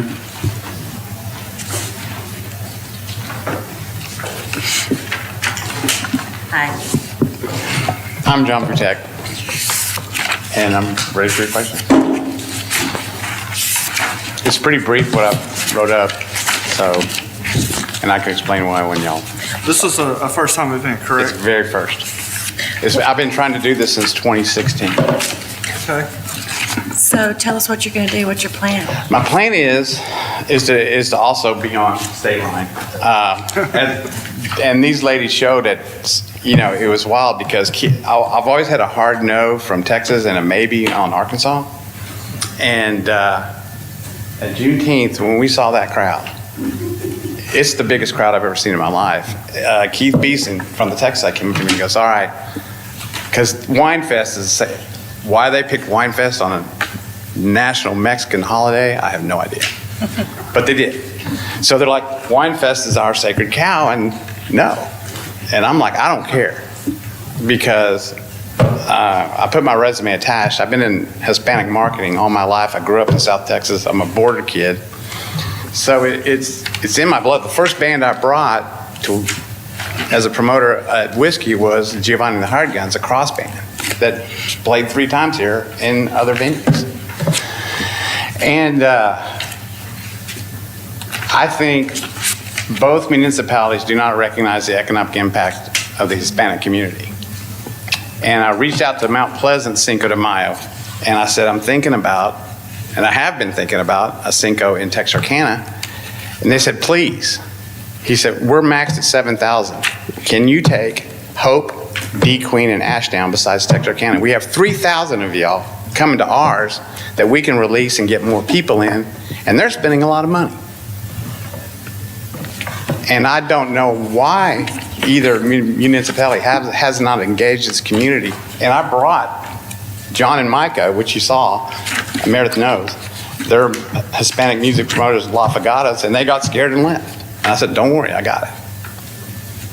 So to bring this back into perspective for advertising and promoting of the city and its environs on the Arkansas side, tell us again where you'll be set up. I'm based out of... for this event? For this event, our studio is in Texarkana, Arkansas, across from the Miller County Jail. And I work for Styler Staging and Lighting. I work for Perry Styler. I've worked for the ladies of Juneteenth. We're helping pick the bands for Celebration. We're doing the stage and lights for that. So we're an event-based organization. So where's this event? I want to do it at State Line in front of the courthouse, and we're going to do it without the Texas stage. We're going to build one. Have you talked to anybody in City Hall or about putting on the event? We almost had it going last year, but it just kind of fell apart. And the bigger thing I have in play is, because of my advertising background in Hispanic advertising, I've got AT&T and Miller Lite willing to play in this playground if we get real. But they want to see the city back. Once we get, we want to do this, they want to advertise because of the advantages of the community. And just to AT&T is from my old shop where I worked, yesterday in Harmel in Dallas. And they have the lion's share of the marketing dollars now versus general market or African American. The Latin market gets more money to sell phones, period. And I think I need more of a plan. Does that make? Yeah, and that's what I have my power. The plan. The plan is to be not just hardcore Cinco de Mayo, but open to all, inclusive. You know, more like a Tex-Mex tradition, like local food trucks, local vendors, local culture, and then the lion's share of the money is music.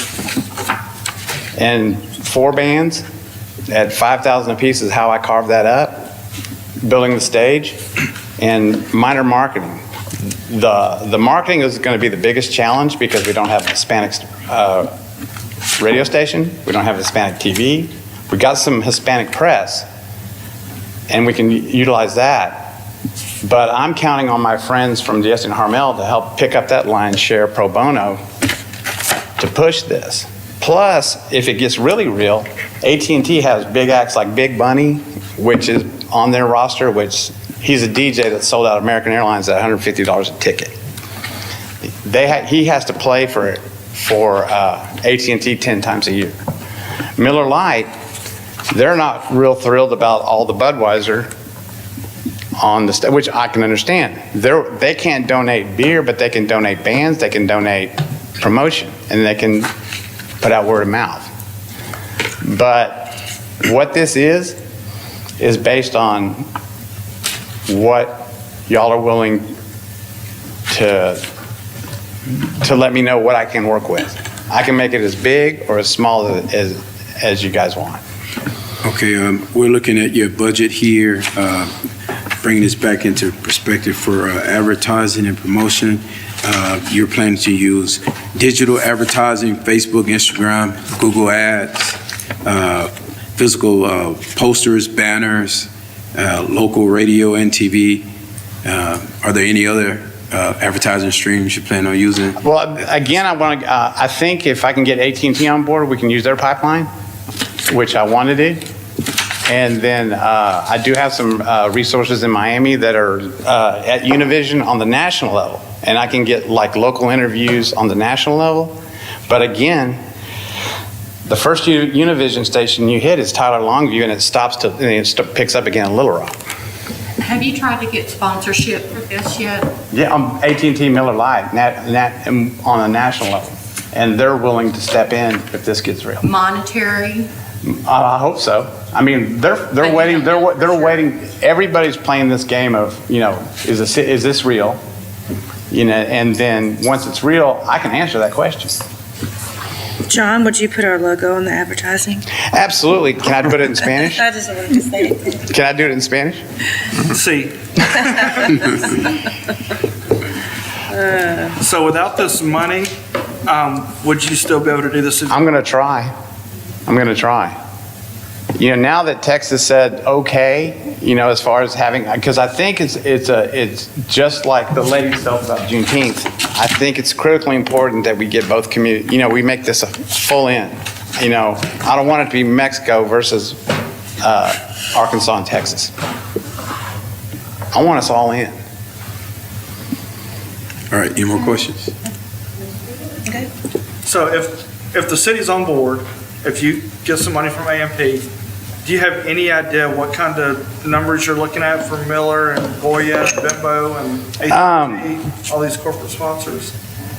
As soon as I get real, that's my first find, and it's my ex-business partner that's in charge of AT&T account, so he will do something. And in fact, he said even if I can't get AT&T to step in, I will make Miller Lite, which is another friend of mine, step in. And then my other friend, Manila, in Miami, she's in charge of Univision's creative on the national level. So I've got big players willing to help. It's a hard place to start. But I think with all the money, if we have 3,000 people going to Mount Pleasant, spending money, we should keep them here.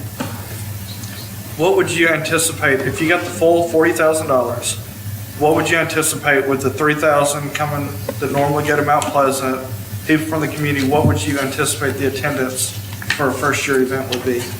I would hope it would be half of what those ladies did. And that was full. And I would guess, did y'all guess y'all's crowd?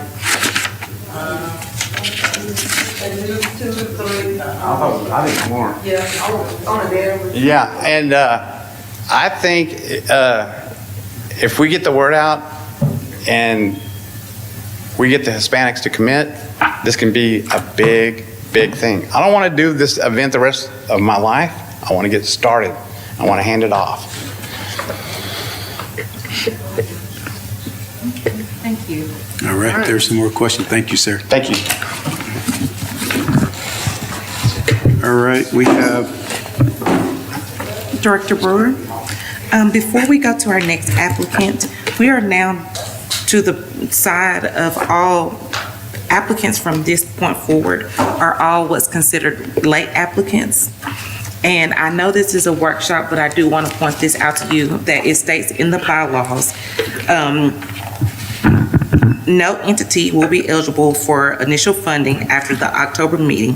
However, the commission may allow a vote for initial funding beyond the October meeting if A, the application for funding was caused by reasonable delay beyond the control of the applicant, and B, all members vote to approve funding.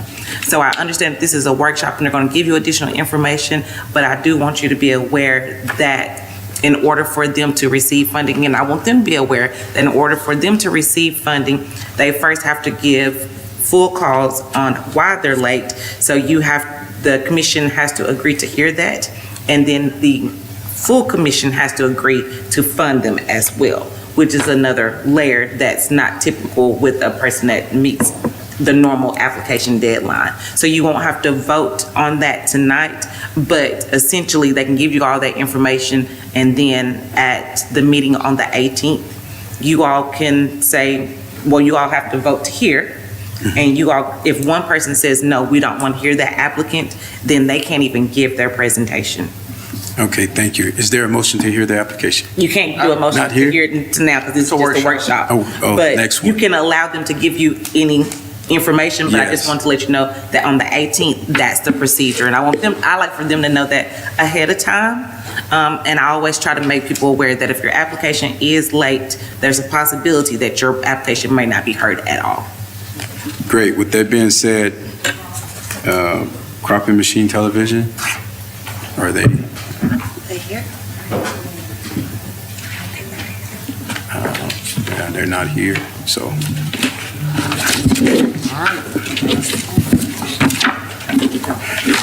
Right, they're not here, so. All right, is there other business? There's one more. There's one more. Marine There's, Corps. Also the Marine Corps. Oh, also, before you go there, y'all skipped one. 15. You skipped number 15. 15? Yes, Texas County Arts and Historic District? yes. All right. Yes, let me call Texas County Arts. She's been here waiting. Where's she? Oh, I'm so sorry. I even had my glasses on, still missed it. We got so excited about Juneteenth. I'm sorry, Miss Burks, I just was with you. Okay. All right. I didn't do that on purpose.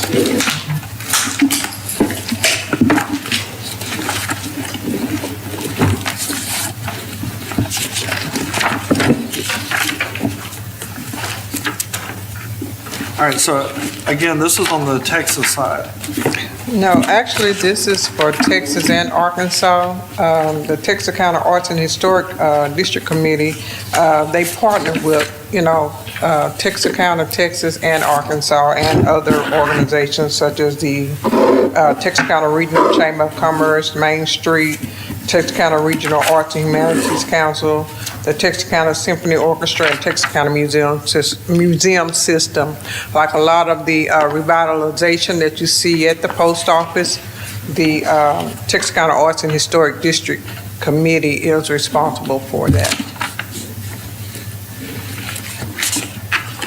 Make sure. Have we funded this before?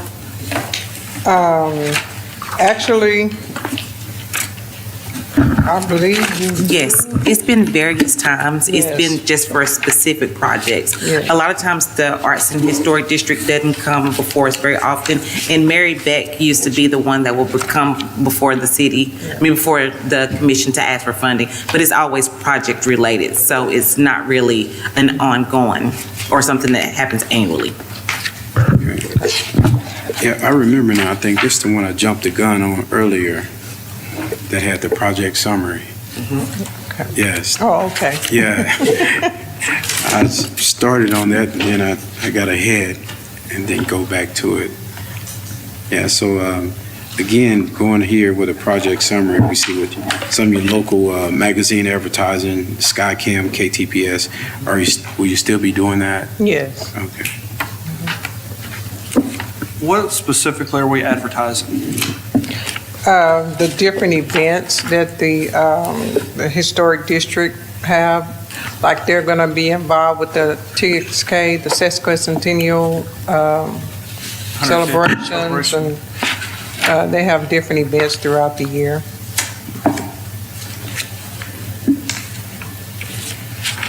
All right, you'll be using radio advertising and print as well. Yes. Social media advertising and banners.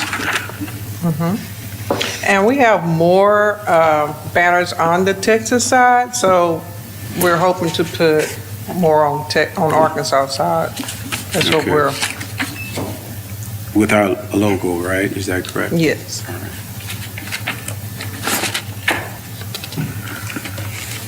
Do you have any numbers on the economic impact? I mean, I know it's probably hard to measure Well, I season do. advertisement and Andrew actually gave the numbers. The district did one 2023, and they had a $9.1 million economic impact in direct and indirect in expenditures. And in our local economy, with approximately 71,561 visitors attending local events in 2022. So this is nearly a $2 million increase from the economic impact study that was conducted in 2015.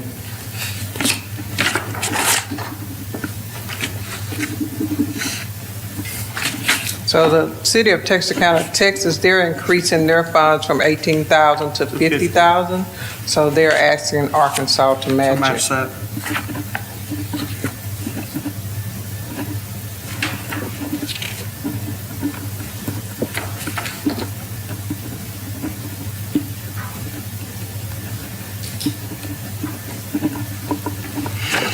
All right, are there any more questions?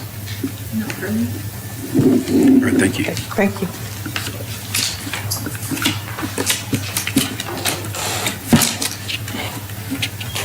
Next applicant, we have Marine Corps League of Texarkana, Arkansas.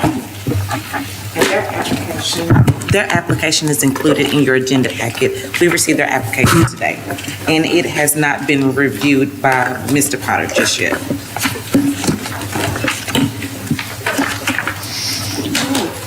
Hello, gentlemen and ladies.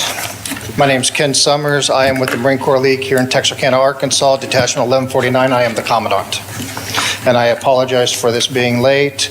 We had to wait until the 100th anniversary of the Marine Corps League's National Convention for our bid to come through, which was August 16th. And then also had to wait, I had a 78-year-old paymaster who had health issues, and I had to wait to get all the information from him, which I still didn't receive everything, but I did the best that I could. And y'all are out of Murfreesboro? No, sir. I live in Murfreesboro, but the Texarkana is we're actually stayed out of the VFW post on Highway 82. Okay. In fact, half of our members are in Arkansas, the other half are in Texarkana. We have 2 members that live in Arkansas within hours, which is myself, and then I have another member in DeQueen, and then I also have a member that lives in Hughes, Texas.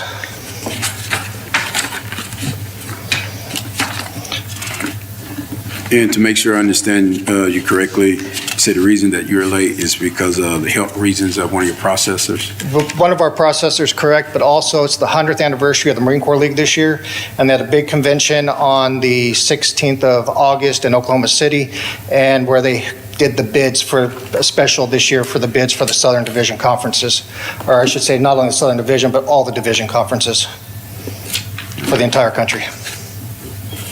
All right. Is this a private event or is this open to the public? This can be open to the public, but it's mostly Marine Corps League members, which are basically veterans that are Marine Corps or FMF corpsman or FMF chaplain from the United States Navy, but then we also have our associate members, which can be anybody, civilian or veteran that has the actual mindset and also the core values of the United States Marine. Is most of them local or? We have 30 members that are local, that are part of our detachment, but what will be coming is 150, at least 150 people from Texas, Oklahoma, and Arkansas. Okay. And it's going to be held at the? It's going to be held at the Arkansas Convention Center here in Texarkana. And it's a 3-day event? It actually starts, it's actually the 15th and 16th, but most people come the 14th. We start on the 14th where we'll have a commandant's reception where we get to meet everybody and get to say hello to people we haven't seen in a year. Then we actually have the 2 days worth of convention.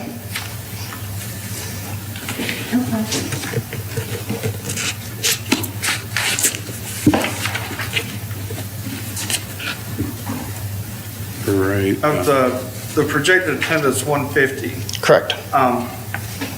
Are these people that you think are going to show up? Do they have a sign-up process? We actually have a registration process that will be done by the beginning of March for everybody to get in here. First, that way we know.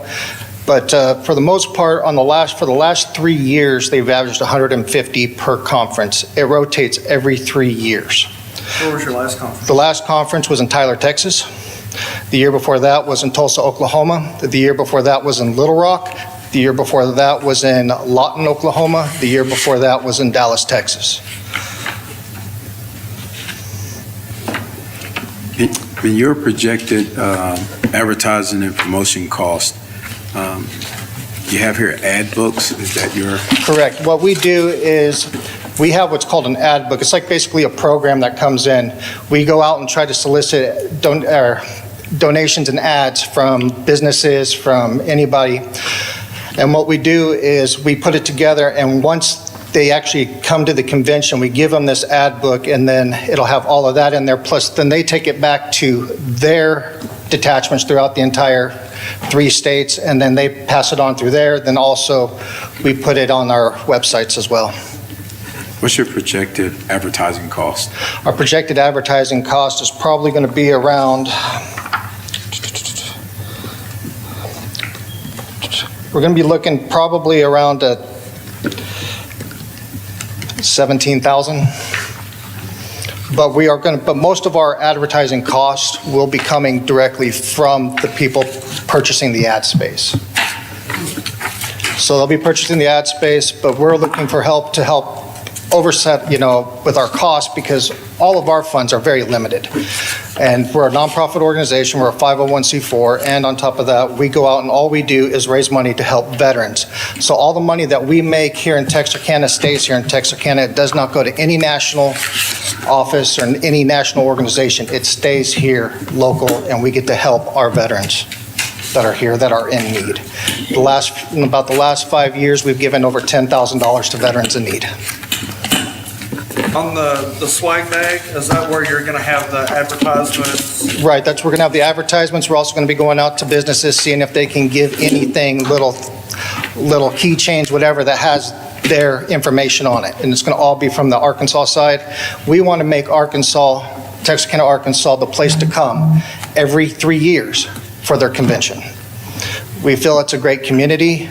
We have a lot of support for our military here, so this is where we want to be.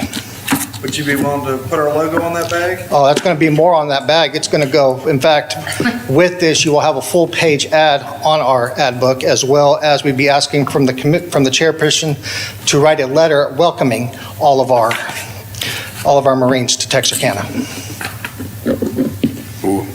And we also have, Want an Army guy doing that? I have no problem with an Army guy doing that.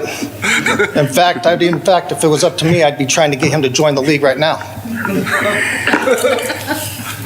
All right.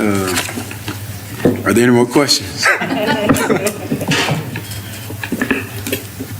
Thank you, sir. Thank you. Thank you. Supervisor. Cool. All right, this time, is there other business that needs to be discussed? Any unreadiness that needs to be discussed? Can I take this opportunity to just kind of explain the funding process? Yes, please. Since there's only 2 commissioners who have been through that process with us. So one thing that you've been provided in your book is you've been provided a budget that already has everything plugged in. That is everything that we have already pre-approved. So your ending budget that you have available to allocate is $1.4 million. We try to make sure that we keep somewhere between $150,000 and $200,000 in reserves. So that gives you a total of $1.2 million that you have available to allocate for a total request of $1.3 million. Nothing says that you have to allocate all of those funds. There is no rule. It is totally up to you all. But the way that you will do your funding, if you notice you have a funding sheet, you will get a new one that has everyone's name on it. And the way we do it is, as everyone gives their presentation, you can already have it filled out beforehand or however you choose. But we will have each commissioner write in how much they would like to allocate. I will then collect all those sheets, and then we will get an average of those numbers. Once we receive an average, we will literally go through every single one. And like our Star Partnership for the Pathways, say for instance, their average was $7,300. You all could say, yes, we would like to go ahead and give them $7,500. Or you could say, no, let's just stick with the 73. I'll pick on parks because Adam's not here. But Adam has requested for parks, he requested $267,000 for playground equipment. We may get in here and his average is $50,000. Well, he's asking for a $267,000 piece of equipment. The commission can also decide, hey, his average is only $50,000. We really don't need to give him the $50,000. Really, he can't do anything with it. So they could make the decision, let's just give him 0. And I'm picking on him. I'm not saying choose his, but you could either give him 0 or say, hey, Adam, what can you do with that 50? If he tells you he can't do anything with that 50, you might decide, oh, well, let's go ahead and bump him up. So even during this time, even when the averages are put in place, the A&P Commission still has the ability to say, yes, we can decide on that amount, or we would like to do a little bit more or a little bit less. One thing that I want you all to pay attention to, I'm not saying it will happen with this commission, but it has happened in the past. You will have 3 zeros or 4 zeros, and you will have 5 max. That is a very dangerous situation for this board to get into. There are not 9 commissioners. You will have 4 zeros and 3 that will give the max. So somewhere it will hit somewhere in the middle. When that happens, you all have to take a hard look at that and decide, yes, we want to fund that, or no, we don't. Because what happens, essentially, 4 commissioners are saying, no, we don't want to fund this. And then you have 3 that are saying, yes, we do. If you look at that vote of that, you have more that are voting not to fund it than you are voting to fund it. So be careful. Well, I'm not saying be careful, but when you're going through your allocations, when you start putting out things like 0, and I know that sometimes the intent really isn't for them not to be funded. So put on there what you intend to fund them, and not sway the numbers like that, because I've seen that happen in the past. And it gets really sticky because you'll get down to that, well, we're going to allocate them half the amount, but half of the commissioners don't want to fund them. Are these conversations that are had in front of these people, or is this executive session? No, this is not, you don't handle any of this in this executive think session. so. All of this is Yeah, all handled of this in a is public forum in front of them. So that's why you have to be able to defend those zeros. Or not even be able to defend the zeros, but know that when you vote zero, your zero will be potentially announced. I try not to announce anybody's individual numbers, but there are times when people ask, how did this go? Or how did we get to this specific number? And I go through, well, this person voted zero, this person voted zero, this person voted 10,000, this person voted 10,000, this one said zero, this one said zero, this one said zero. And that's not in any manner to intimidate you, it's just to say, be prepared that what you put here is all public record and it comes out. And everything is held in a public forum. Only thing that goes into executive sessions are hiring decisions, and with AMP, you don't have any hiring decisions. And also voting on commissioners. Everything else is in a public forum. And all of these documents are public record, so. But with that being said, I do want to make one, make you all aware that you do have the copy of the citation, the Arkansas Code that's annotated. We do have, this document to help you make a decision whether or not they're intolerant or not, when it comes to Arkansas, Well, I think one issue, I don't know if we need to talk about this or to do another meeting, is, funding on that stuff that's not on the Texarkana, Texas, Arkansas side.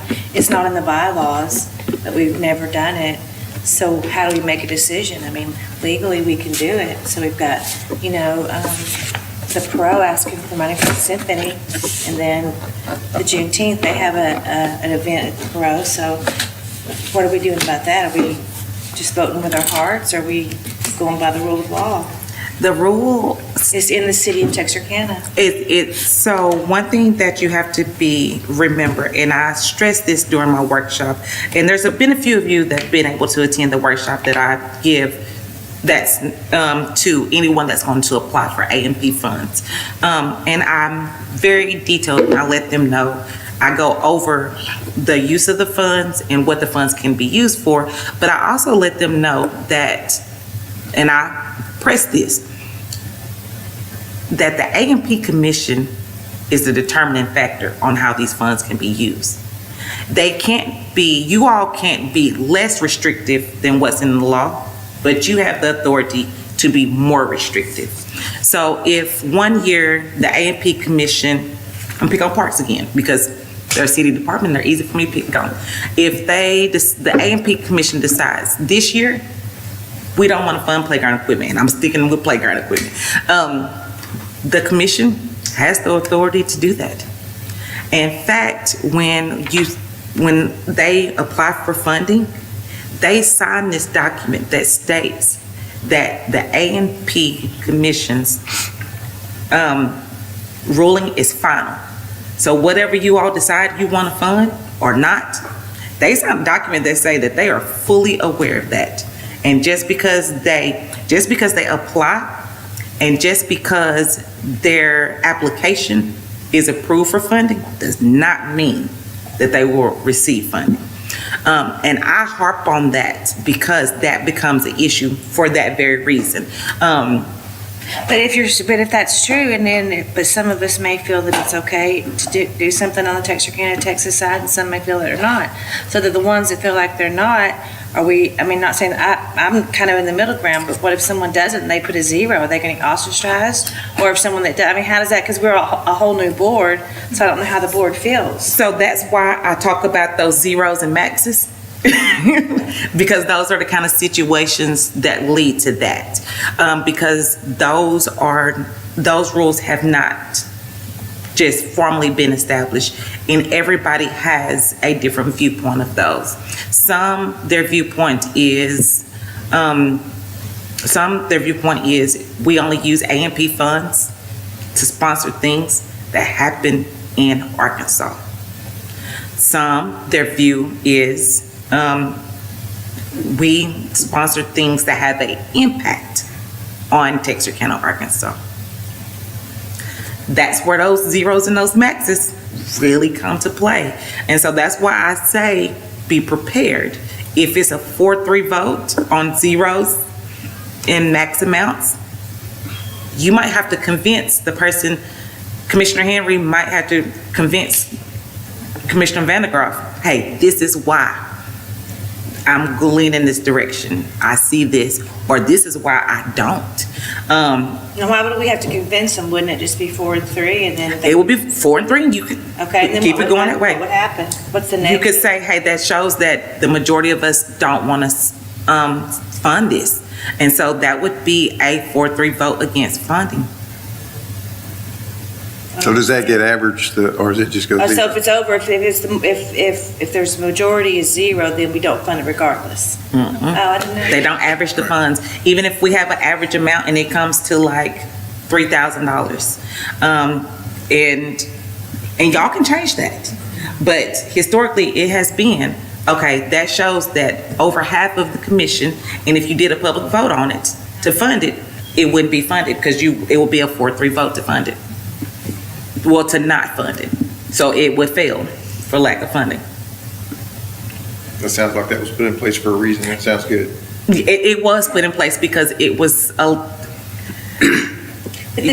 received some of those max 0 votes.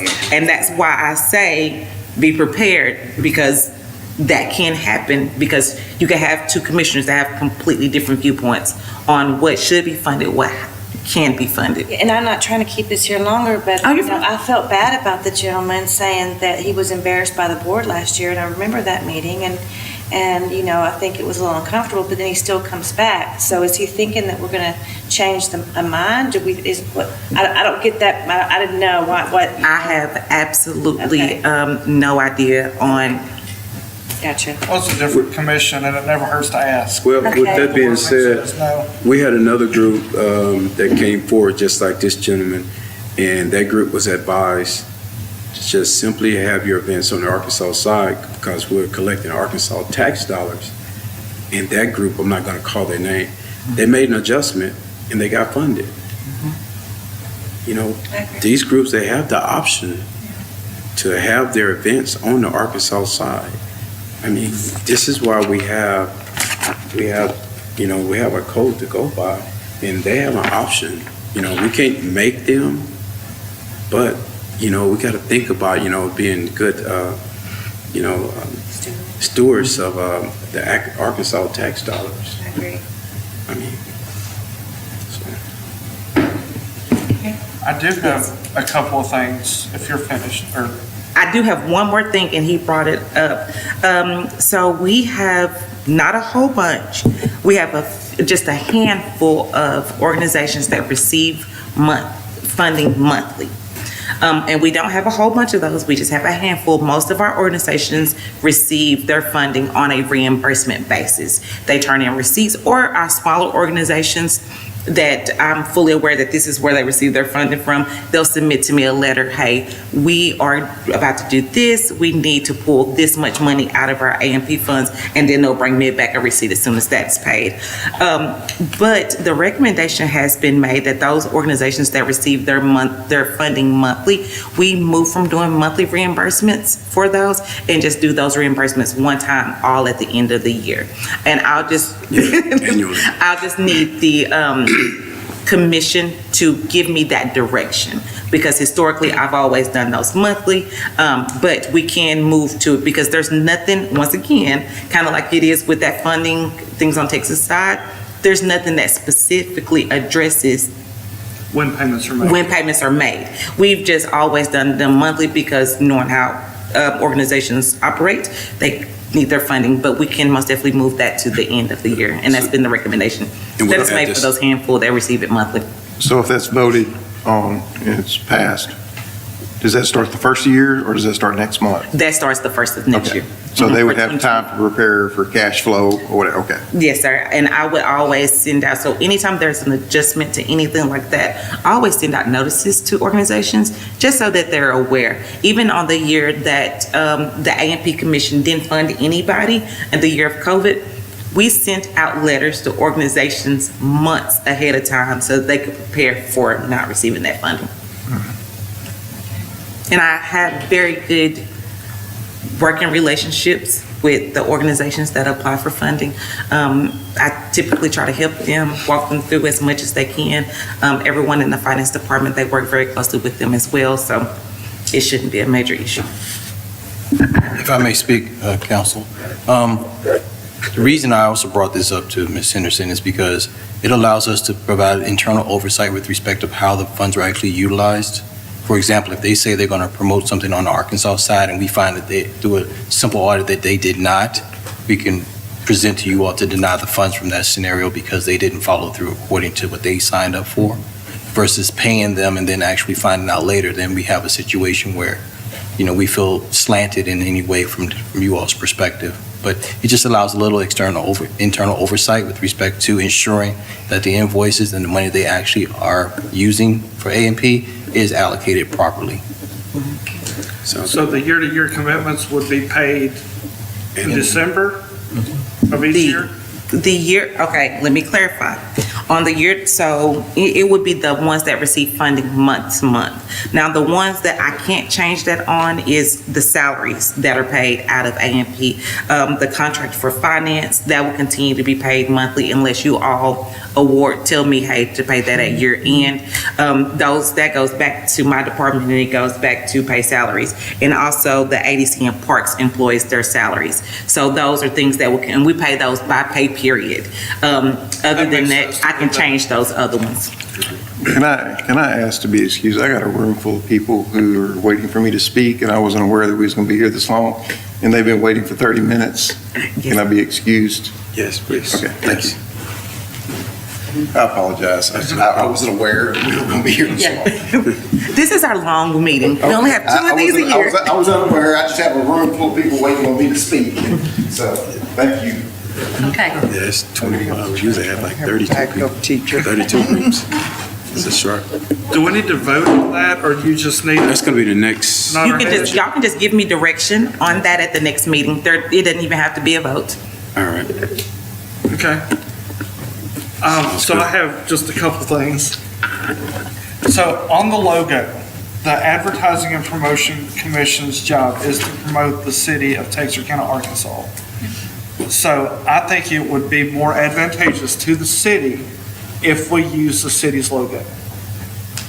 Either add it to it and use both logos, or go with the city logo.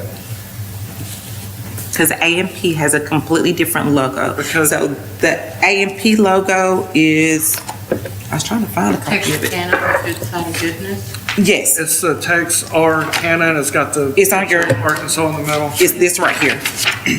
Okay. So that's the A&P logo, and it's on your, if you look on the first page of your book. And so that's the A&P logo that's used. I think it would be reasonable to ask if people are going to use our logo, ask them to use both logos. It makes it look like they have more sponsors that way, and the city gets promotion out of it. Is that, I see where you're going with that. We talk about, think about the integrities of the monies from A&P and then the city's monies. It just needs to be Texarkana, Arkansas A&P Commission. I agree. This is like someone yelling across the interstate and saying on the port side of the interstate. To me, that's what it feels like. It's like, On a lot of the stuff that's sponsored, you see our Texarkana or the Texarkana Side of Goodness logo, and then you see the city logo for Texarkana, Texas. So from that perspective, it looks like Arkansas is not even coming to the table. So that's kind of why I thought it would be good to include if I'm ours. reading this, I would just say Texarkana. I wouldn't think anything about Arkansas, honestly. I just think it needs to be simplified and Texarkana, Arkansas. So you're saying use the Arkansas one only, or? If I may speak, I'm new to this area and from an outside set of lenses, from looking at the A&P logo, And knowing now that the funding should be used in Arkansas, I couldn't tell from the outside that Arkansas was supporting AMP. I think it's the history of. But if you're drawing outside people to come in, again, this is just an opinion, not a suggestion. From the outside looking in, I couldn't differentiate between Arkansas, Texarkana, Texas, or Arkansas from the AMP Commission. I would think that you would be a joint board supporting both. But if it's strictly for Arkansas, from my understanding, I don't see why the Texarkana, Arkansas side should be identified with the AMP, because they are synonymous with respect to the promotion of AMP is for Arkansas, by Arkansas, to promote Arkansas. But the logo you have doesn't differentiate, because it says Tex first. Yeah. Right. And I agree. just from the staff perspective. So I think, again, my opinion, I think the Arkansas logo should be everywhere. It should be Texarkana, Arkansas, A&P Commission. something, again, I'm just saying, Yeah, or- something that differentiates, that says Yeah, I Arkansas agree. specifically. Yeah, we could put AMP Commission under the city logo. Because what our city logo is, if you can see the floor mat, or behind you, it's the state of Arkansas with Texarkana Road across the top of it. Yes, Mhm. that's perfect. I agree. And so you all are wanting to change the logo that is put on advertisement to Texarkana City logo The and official put stamp. And then that put was A&P. on. and put A&P.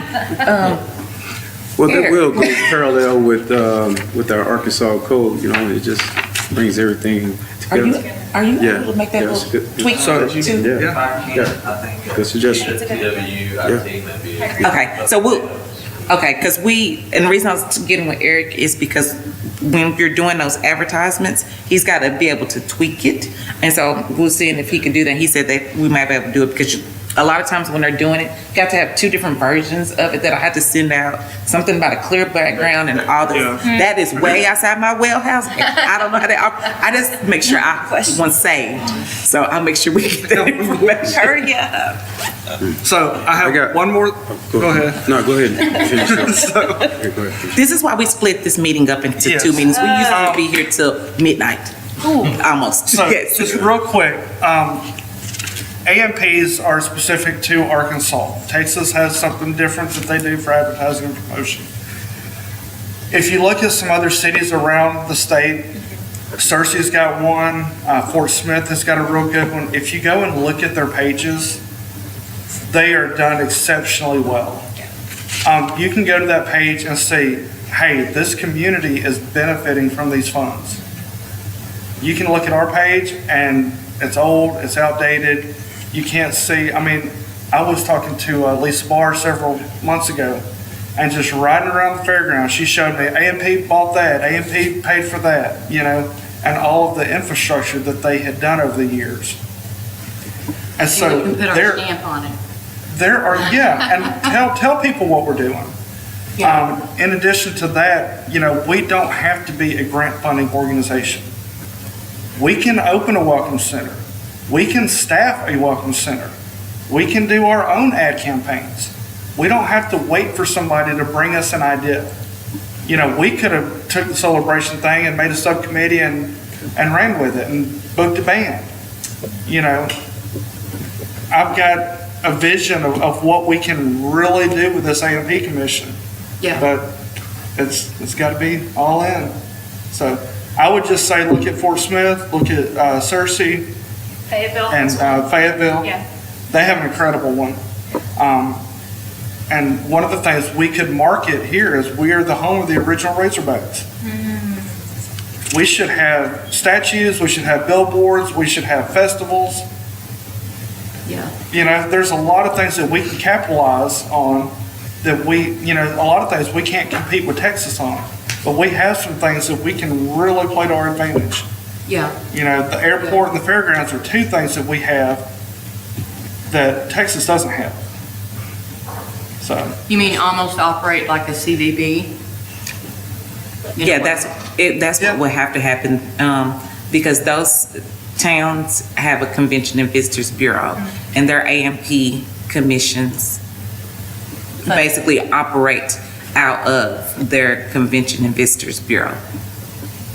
Well, So, I mean, I think that's a great idea, I'll be honest. Someplace that someone could actually go. A town this size not having a CBD is like, I thought we would have one, you know?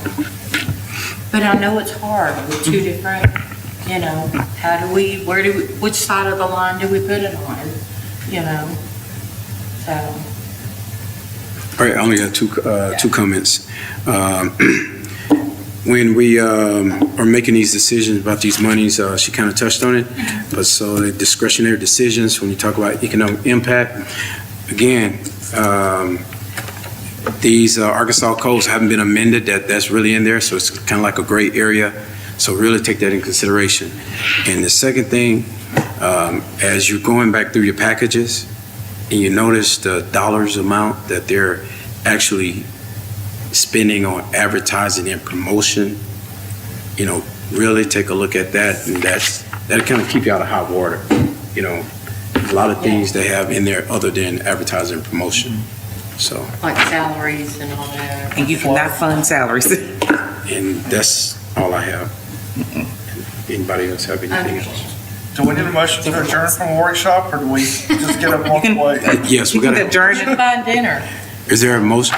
No, we don't need a motion, the chairman can adjourn the workshop. Is there a motion? I make a motion. Second. All right. All in favor, say aye. Bye. Meeting adjourned.